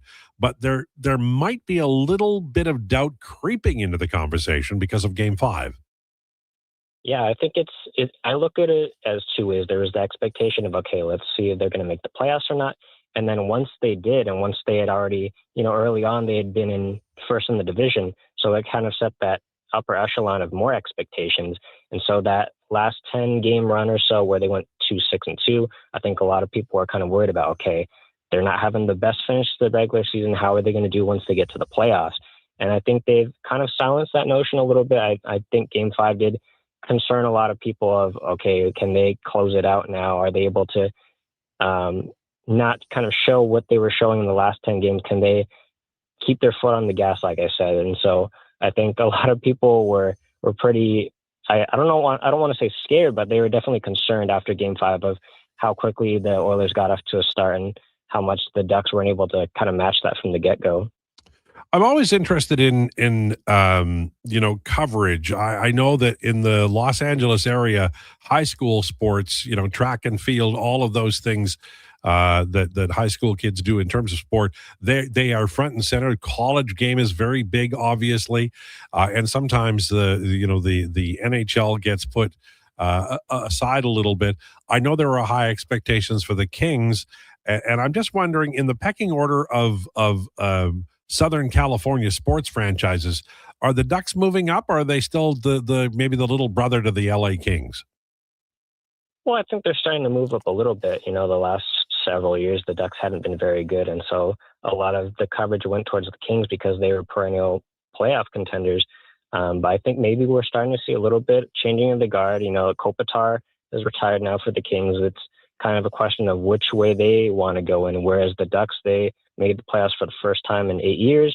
They're on the cusp of winning their first playoff series in 9 years. And so we might be seeing a little bit of a flipping around. The Ducks have a lot of good young players. The Kings have a couple good players in their own right too, but their youth is not as abundant, I'd say, as Anaheim. So maybe we start to see that change a little bit around because the Ducks haven't been very popular in terms of media coverage lately, but you're starting to see it a little bit more now, especially because they are in the playoffs. From the group that I've seen, in this series, the young group, Cutter Gauthier, Leo Carlson, Beckett Seneke, some others, they all look really good. Mason McTavish is a really interesting player, I have to say.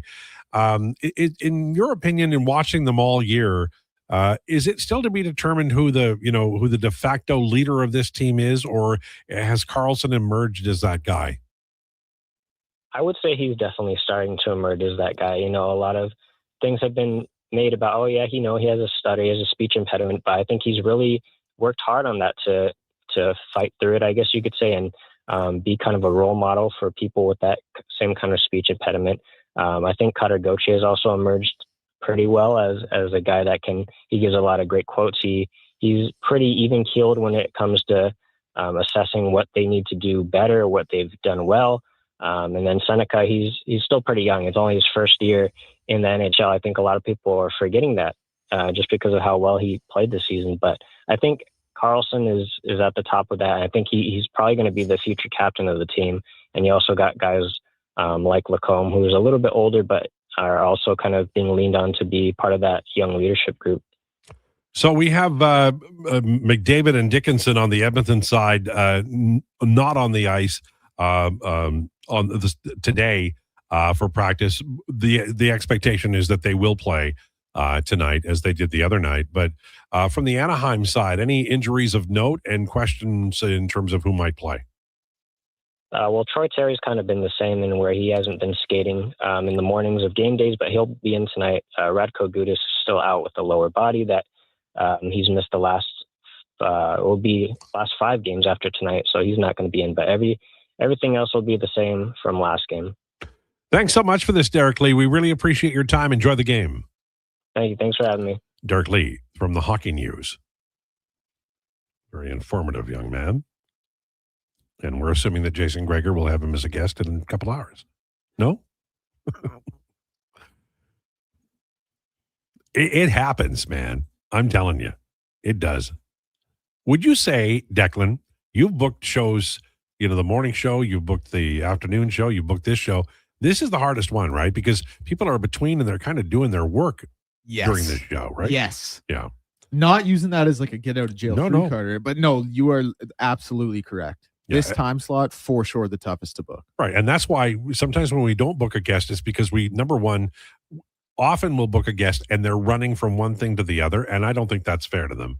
And then the other thing is, if they aren't like there and they aren't on scene, then they're a little bit shy to come on because they're not going to have the information that a fan would want to hear. So if you're ever wondering, that's kind of why we play it sort of straight up. We want to bring you value and, ego allowing us to believe that we are entertaining enough if we don't have something that's going to be, top drawer.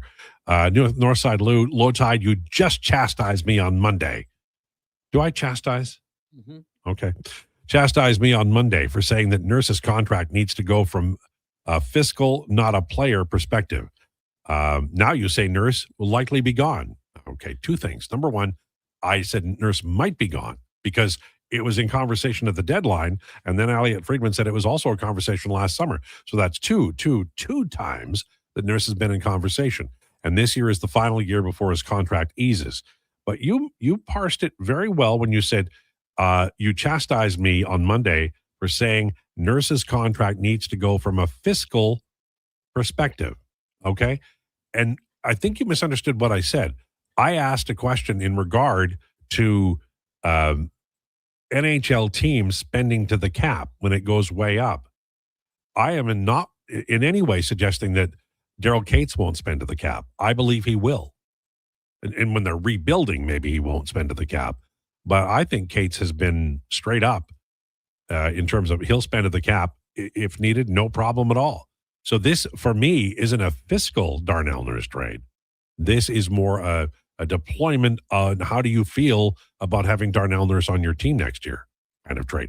Can you get a player who can be a plug and play, or can you trade him and use that money on another trade for, say, a goaltender to improve your team?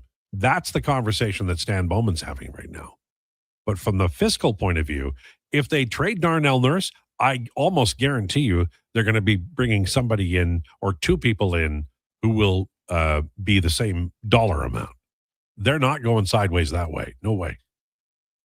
They will be competitive in terms of AAV. They're going to be among the leading teams in terms of spend because that's what they've been doing.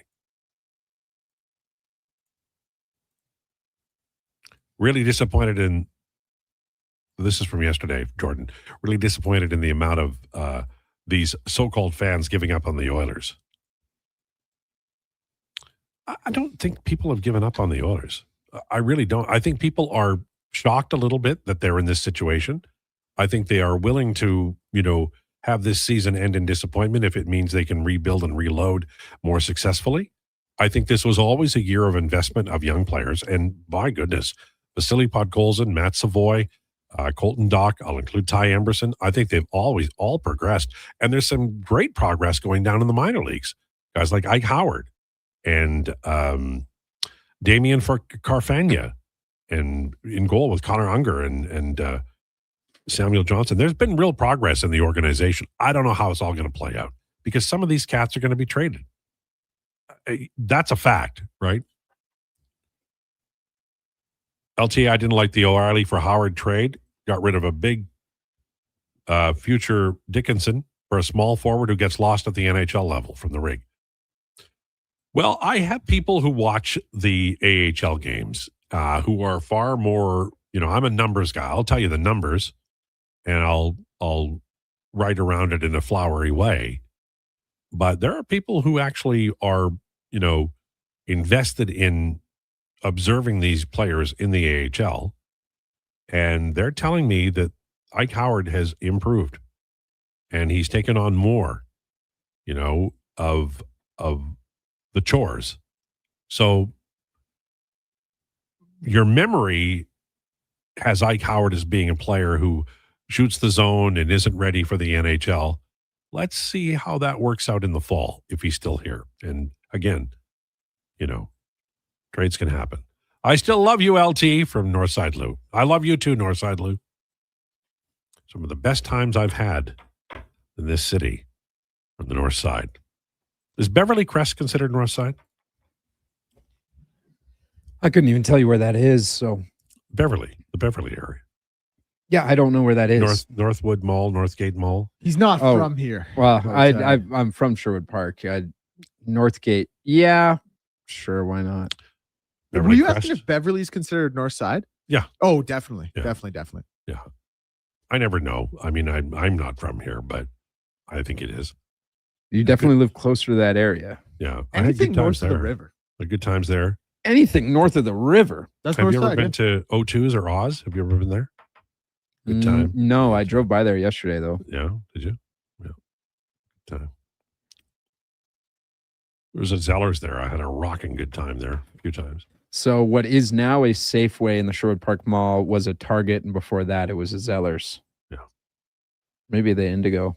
I forget. To this day, there's a Zeddy in our house that is too high for anybody to reach. And there is a lot of dust on Zeddy. I keep hoping one of the dogs will get up there, or maybe the cat. Okay. There's only one person on this show right now that would survive at the Beverly Crest. And that's not the three young guys from Not Fred. Yeah. Well, hey, man, back in the day, I used to go to the Riv Rock Room, too. That was a fun place. I swear to God, every time I went there, Godot was playing. I actually think they just never left. You could be a Stephen King novel. All right, 137 on the way, declinations. You're going to break down every CFL draft pick by the Elks in the history of the Edmonton football team. You're going back to Stevenson and Fennell and all those guys, right? And I'm doing it in alphabetical order, not even by year. So good. This is so impressive. Good. All right, that's next. This is the Lowdown with Lowetide on 1440 Radio and YouTube, brought to you by Wolf GMC Buick. What if you could hire motivated, safety-trained youth with no risk and funding to support you? At Careers the Next Generation, we make hiring easy with funded internships across Alberta in trades, IT, forestry, and more. Interns are WCB covered, complete high school accredited safety trained, and arrive ready to contribute from day one. With 42% of RAP students completing their apprenticeship by age 22, you get skilled workers faster. Spots are filling up. Visit careersnextgen.ca today. Nothing beats getting a deal at McDonald's. Why? Because you get a deal now. And a deal later. Redeem an offer from the latest mailer or on the McDonald's app and dig into instant savings. Plus, you earn points towards Free McDonald's. Now that's what I call a double whammy of deals. Why does that keep happening? Deals sent right to your door. Check your mailbox for the latest McDonald's mailer loaded with delicious value. For a limited time at participating restaurants in Western Canada. Tents are up and the deals are out. The Brick's biggest sale of the season is on now. Take up to 60% off clearance items in the tents. Sofas start at $3.99 and save up to 50% on select mattresses. Plus, only until Monday, take until 2030 to pay with 0% interest. Get a sofa, coffee table, mattress, bed frame, and dining set, all for less than $1,500. Only at the Brick's tent sale. OAC, see in-store for details and exclusions. The Brick, saving you more. It's playoff time on Edmonton Sports Leader, Sports 1440. This is Andrew Walker. Join us for the Titan Supply pregame show before each Edmonton playoff game. Titan Supply, your only source for rigging, lifting, and hauling products.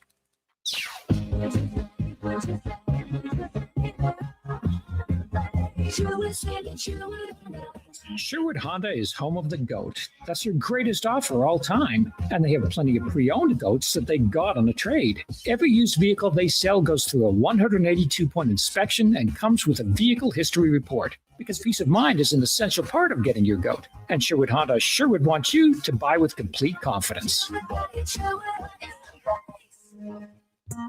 Fast track your financial goals with a special rate term deposit from Vision Credit Union. For a limited time, take advantage of a great rate on 1, 3, or 5-year terms. Plus, as a Vision Credit Union member, you can earn up to 25% more on your interest through profit shares. For details, contact your branch today or visit visioncu.ca. That's visioncu.ca.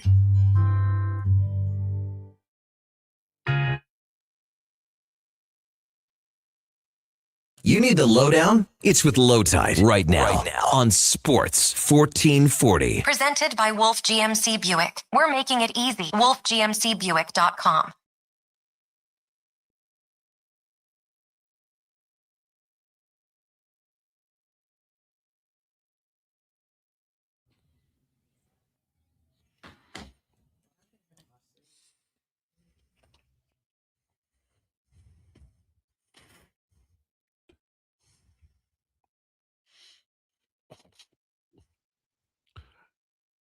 This is the lowdown on Sports 1440 for Wolf GMC Buick. Truck month. Check it all out at wolfgmcbuick.com. Kind of a mellow song there, so I'm reflecting that in my tone. Beautiful day. Jason Greger on the way at 2 o'clock. At 6, we got the pregame show. Mr. Walker, Steady Talker, and Donovan, the belligerent, will be joining him. I think belligerent is a good word. Mm-hmm. Sure. Time for Declinations, brought to you by Fairway Divorce Solutions, the clear road to a new life. There is a better way. Fairwaydivorce.com. All right, Declan. CFL. CFL draft has come and gone. Elks made 9 selections. Let's talk about it. So their first round, the 3rd overall pick, they went with Daryl Jabome out of Rutgers. Now, he was, I think, the highest mocked linebacker, definitely the best linebacker in the draft. I was a little surprised to see them go this direction just because they obviously just released Niles Morgan. They have a core of Joel DeBlanco, Brock Mogensen, and Nick Anderson for 2 positions, for the Mac and the Will. Obviously, at the Sam there, they have Chalen Kenny and Cordell, who can all kind of rotate, and Daryl he's much more size to play the Will or the Mac. So Ed's quote here was, he was a 4-year starter at Rutgers. We felt it was a very safe pick for us there with upside. Like I said, I was a little bit surprised that they went linebacker in this spot. I would have gone offensive line. Obviously, I'm not the GM of a Canadian Football League team. But this, coupled with the next pick, and I'll get to that in a second, it kind of shows to me that they're very confident with the starters they have, and they're happy to roll with the starters they have, as they should be. Like, the CFL draft isn't always going to be plug-and-play guys. I think there are some guys who can be plug-and-play, like I think Giordano Vaccaro, who went first overall to Ottawa, is going to be one of those guys. This is a guy who I think is going to cut his teeth on special teams a little bit, and that's kind of going to be a recurring sentiment as I talk about some of these players. Tackle monster, 192 total tackles from 2022 to 2025. He does have good size. He's about 6'2", 235, very athletic. He was the best linebacker in the draft. I'm just a little surprised they went linebacker at 3rd overall. I have a question for you. Yes. Do they, is it, because you said earlier that, the Elks they change out because they're not necessarily interested in paying the linebackers. Ed hates paying them. Yeah. So because thinking along with Ed, and that's always dangerous because he obviously knows more about football than I do, is it a matter of being able to afford to be a little stingy there, the fact that there are so many qualified players that they can grab somebody and be at a high level right away, or be at a high level without having to pay them. And there are examples of that throughout sports, like, wingers have less value than centers, in the NHL. Yeah, and for sure. And like in the CFL, like Eddie always hammers home the point. Like in football, the minute they sign you to a big contract, they're looking to get younger and cheaper. And obviously you can be cut anytime. Eddie always makes the note that Ed cut him just a couple days before his offseason bonus back in the day. So yeah, like this kind of seems to me like by the time it's time to give Brock or Joel or Nick, or like real big money, they'll let him walk and let Daryl fill the position. Well, obviously, we'll see what happens. We'll see how it plays out. Super talented guy. But that does kind of seem to be Ed's track record with the position. All right. Second round, the number 12 overall pick. They had 4 picks in the top 21, by the way, 9, 12, 19, and 21. With 12 overall, they went Benjamin Sangmoa from UBC. Can play a little bit of that Sam position. I just touched on that. Good in pass coverage, good in zone coverage, especially. A lot of PBUs. He can also play defensive half. Good size for the position, 6'3", long arms. Pretty good tackler as well. 95 solo tackles in 41 games. That's pretty impressive for a defensive back. Now, the thing about him is what I just said about Dariel. I feel like he is that times a couple. Like, I feel like this is really a guy who's going to have to come in, spend a lot of time on teams. DBs, similar to offensive linemen, and actually probably even more so in my mind, like, you can never have too many DBs because DB, I firmly believe, maybe outside of quarterback, toughest position to play in football. So if a guy can't do his, and here's the thing about DB, it's like you can be really good in man coverage. How's your tackling? Like, you can play the ball really well in the air. How's your zone coverage? Like, you can be a really good this. How's your ability to read a play? Like, you need to be able to do a lot of things as a DB. And that's why sometimes you'll see kind of a rotation of the cast of characters throughout the season. So it's a depth guy. It's a teamer as well. And Ed, I'll give you his comments here on him. Another high character player. His upside is tremendous. We finally have an opportunity to find a home at a position. And then he plays our brand of football. We want to be a football team that continues to draft physical players. So they obviously like what they see from him in the tackle game, which I touched on. Probably going to be a teamer, as is Dario. But you can never have too many DBs. I like the pick, and I like what he does. Like I said, I like what he does playing the ball in zone coverage. Okay. Third pick for them, 19th overall, Wesley Bailey. They're pretty stacked at defensive line. They got a lot of players, and they got some big money tied up in a lot of players. What Ed said about him, he also recently signed an undrafted free agent deal with the LA Rams, so we don't know when he's going to come over. And Ed mentioned that. He said whether we see him in a year, 2 years, 3 years, it's just one of those selections that we feel very good about. We felt the opportunity for us to continue to have an eye on the future and build this team the right way with national talent. He was a risk worth taking. So not sure when he's going to get there. He had 6 sacks last year. He had 7 tackles for losses. He had a really, really distinguished NCAA career playing, some high-level ball, Rutgers, Louisville. I just want to make sure I get it right. Yeah, 6 passes defended as well as a defensive lineman. So he gets his arms up, bats the ball at the line of scrimmage. Super talented guy. You'd love to have him on the roster. Just going to be a question of when he comes over. Sounds good. Carter Kettle, 21st overall, out of the U of A. Needs to get a little bigger for the pro game, I think, but highly skilled guy, great hands, great route runner. What Ed said about him, he's another high character guy. We also feel he's one of the receivers who is most ready to play and contribute. It's interesting for me to hear Ed say that about him because I thought he was a bit more of a project. Obviously, Ed knows the wide receiver position infinitely better than I do, so a pretty ringing endorsement from Ed there. I think he's a guy who's going to have to take a little bit of time. He's going to have to get a little bit bigger, but he does have a lot of the baseline characteristics you want from a wide receiver. Spencer Walsh, number 32 overall, first offensive lineman off the board for the Elks. I thought they would have gone offensive lineman a little bit sooner. OUA second team All-Star, UTEC Bowl champion, Yates Cup champion in 2024, second team All-Star in 2025. Good offensive lineman. You can never have enough of them. Good U Sport offensive lineman. We'll see how that translates to the pro game. Obviously, there's quite the jump there, but I was happy to see them finally take an offensive lineman. Thought it might be a little bit quicker.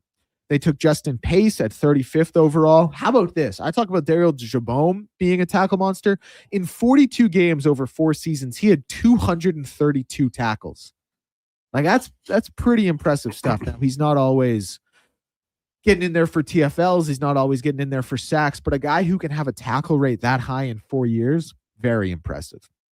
50th overall, they went Chris Pashula, 4-year Calgary from U of C, played a lot of left guard. I think left guard presumably could be one of their weaker positions, depending what they do with Woodmansey and O'Donnell. Like, if they have Woodmansey playing one guard, Beardo center, then that position has a lot of strength. If they have Woodmansey beating out Beardo for center and they got to put Corte left guard, it's a position that could, it's a position that could need maybe an upgrade in a year or two, and maybe Chris can be that guy. They took a quarterback / wide receiver in Aloha Le Tendresse Regimbald out of McGill. Brad Sinopoli was the comparable farhand Lalji used when he was on the Krueger show yesterday. Brad Sinopoli obviously was a U Sport QB, started his CFL career as like a third, fourth string quarterback, made the transition to wide receiver, and had a very good career as wide receiver. So it'll be kind of interesting to see what it looks like here for Aloha. And finally, 7th round, 59th overall, another offensive lineman from the University of Alberta, Matthew Lujdin. A little undersized, plays center. You got some depth at center. Very cool to see a U of A guy staying home. A little up against it in terms of the depth chart, but we'll see what happens in a few years. So I have a couple of questions. Yes. So a guy like Bailey. Yep. He signed to the Rams with a $35,000 signing bonus. 3 Down Nation said that's a little more than average for an undrafted free agent. So that would have knocked him down a little bit, right? Yeah, absolutely. Okay. And like Ed kind of made the point, he was like, listen, we still feel like he's good enough that even if he's here in 3-4 year, whatever it is, we want to have his, we want to have the rights to him because he is that good. And we don't want to pass it up. Like there are some guys, like you saw Albert Reese go really, really late. You saw Keem Messidor not get drafted at all. Like those guys are just going to be NFL players, presumably, right? So there's not really a risk. With Wesley Bailey, it's a guy like, yeah, maybe it'll work out for him. Obviously, in his case, hope it does. But if it doesn't, we want to be able to bring him in here because of how talented he is. Also, the wideout drafted in the 3rd round from the U of A. Guys like me, we really do pay attention to that. The U of A grads who have played and starred for the Eskimos / Elks are myriad. So do they ever think about like, is that a priority or not at all? It just happens to happen that it probably feeds well for the fan base to pick up a local guy. I'm sure it must be like probably more than they would like to admit. Right. And I just think that's kind of one of those things that's like, maybe it's subconscious, maybe it's inherent, whatever it is, but it has to be something that factors in a little bit. Like, I'm not saying Carter was undeserving of his draft position. No. And he had a very good combine as well. I watched him at the combine, but I think that absolutely factors in. Okay. All right. Well, that was good. I enjoyed that. Thank you. Wow. Rob says, saw Darby Mills and the headpins of the Crest way back in 1989. Crazy place back then, LOL. I was in it in 89, I guarantee it. 85, 80, whatever. I had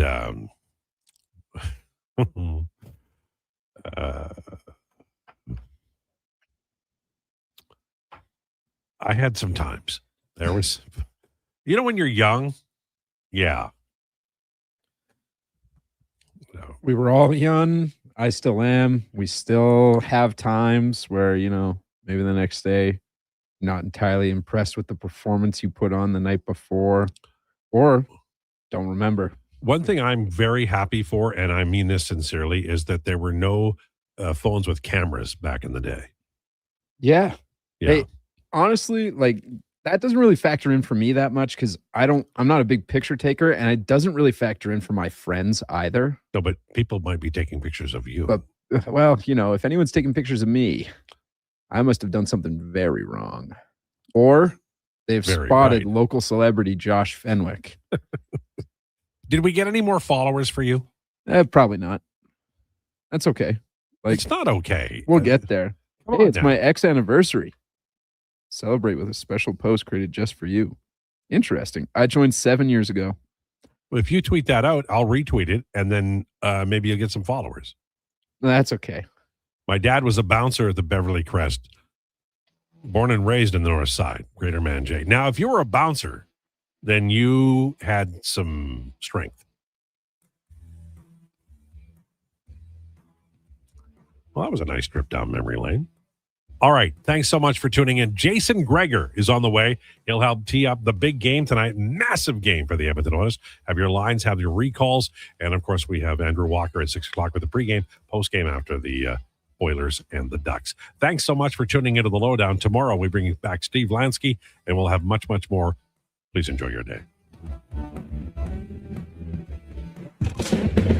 This is a Sports 1440 update. Brought to you by Sean Cunningham of Remax Real Estate. Get the home team advantage for your next move in the Edmonton area. If you're thinking about buying or selling a home, call or text Sean directly, 780-265-0165. That's 780-265-0165. Edmonton Oilers, of course, in action tonight, 8 p.m. puck drop. No Dickinson or McDavid during the morning skate, both expected to play. Anaheim with a chance to close out the series at home. Edmonton trying to send it back to Rogers for a game 7. Dallas and Minnesota also in action. 5:30 puck drop for that one. Minnesota with a chance to close out the series at home as they lead 3-2. NBA, we'll see 3 games. New York and Atlanta at 5, Boston and Philly at 6, Denver and Minnesota at 7:30. New York and Boston with a chance to win their series on the road. Minnesota with a chance to win at home. In the MLB, some finals from earlier today was the Tigers over the Braves 5-2, Orioles over the Astros 10-3 in game 1 of their doubleheader. Phillies over the Giants 3-2 in game 1 of their doubleheader. Cardinals over the Pirates 10-5, Reds over the Rockies 6-4, and the Nats over the Mets 5-4. Toronto Blue Jays will be in action later today at 5:40 as they're in Minnesota taking on the Twins, and it'll be Gosman on the bump in that one. Right now, Brewers lead the Diamondbacks 11-1 in the top of the 7th. A's lead the Royals 5-2 at the end of the 2nd, and the Astros and Orioles tied 0-0. Jessica Campbell will not be returning to the Kraken's bench next season, and PJ Walker has retired after 9 professional seasons in the CFL. Finally, Monte Kopitar, Cole Caulfield, Jake Sanderson have been named the Lady Byng finalists. I'm Declan Krueger. This has been a Sports 1440 update. Sports 1440 in West Edmonton Mall and Wetaskiwin. CKJR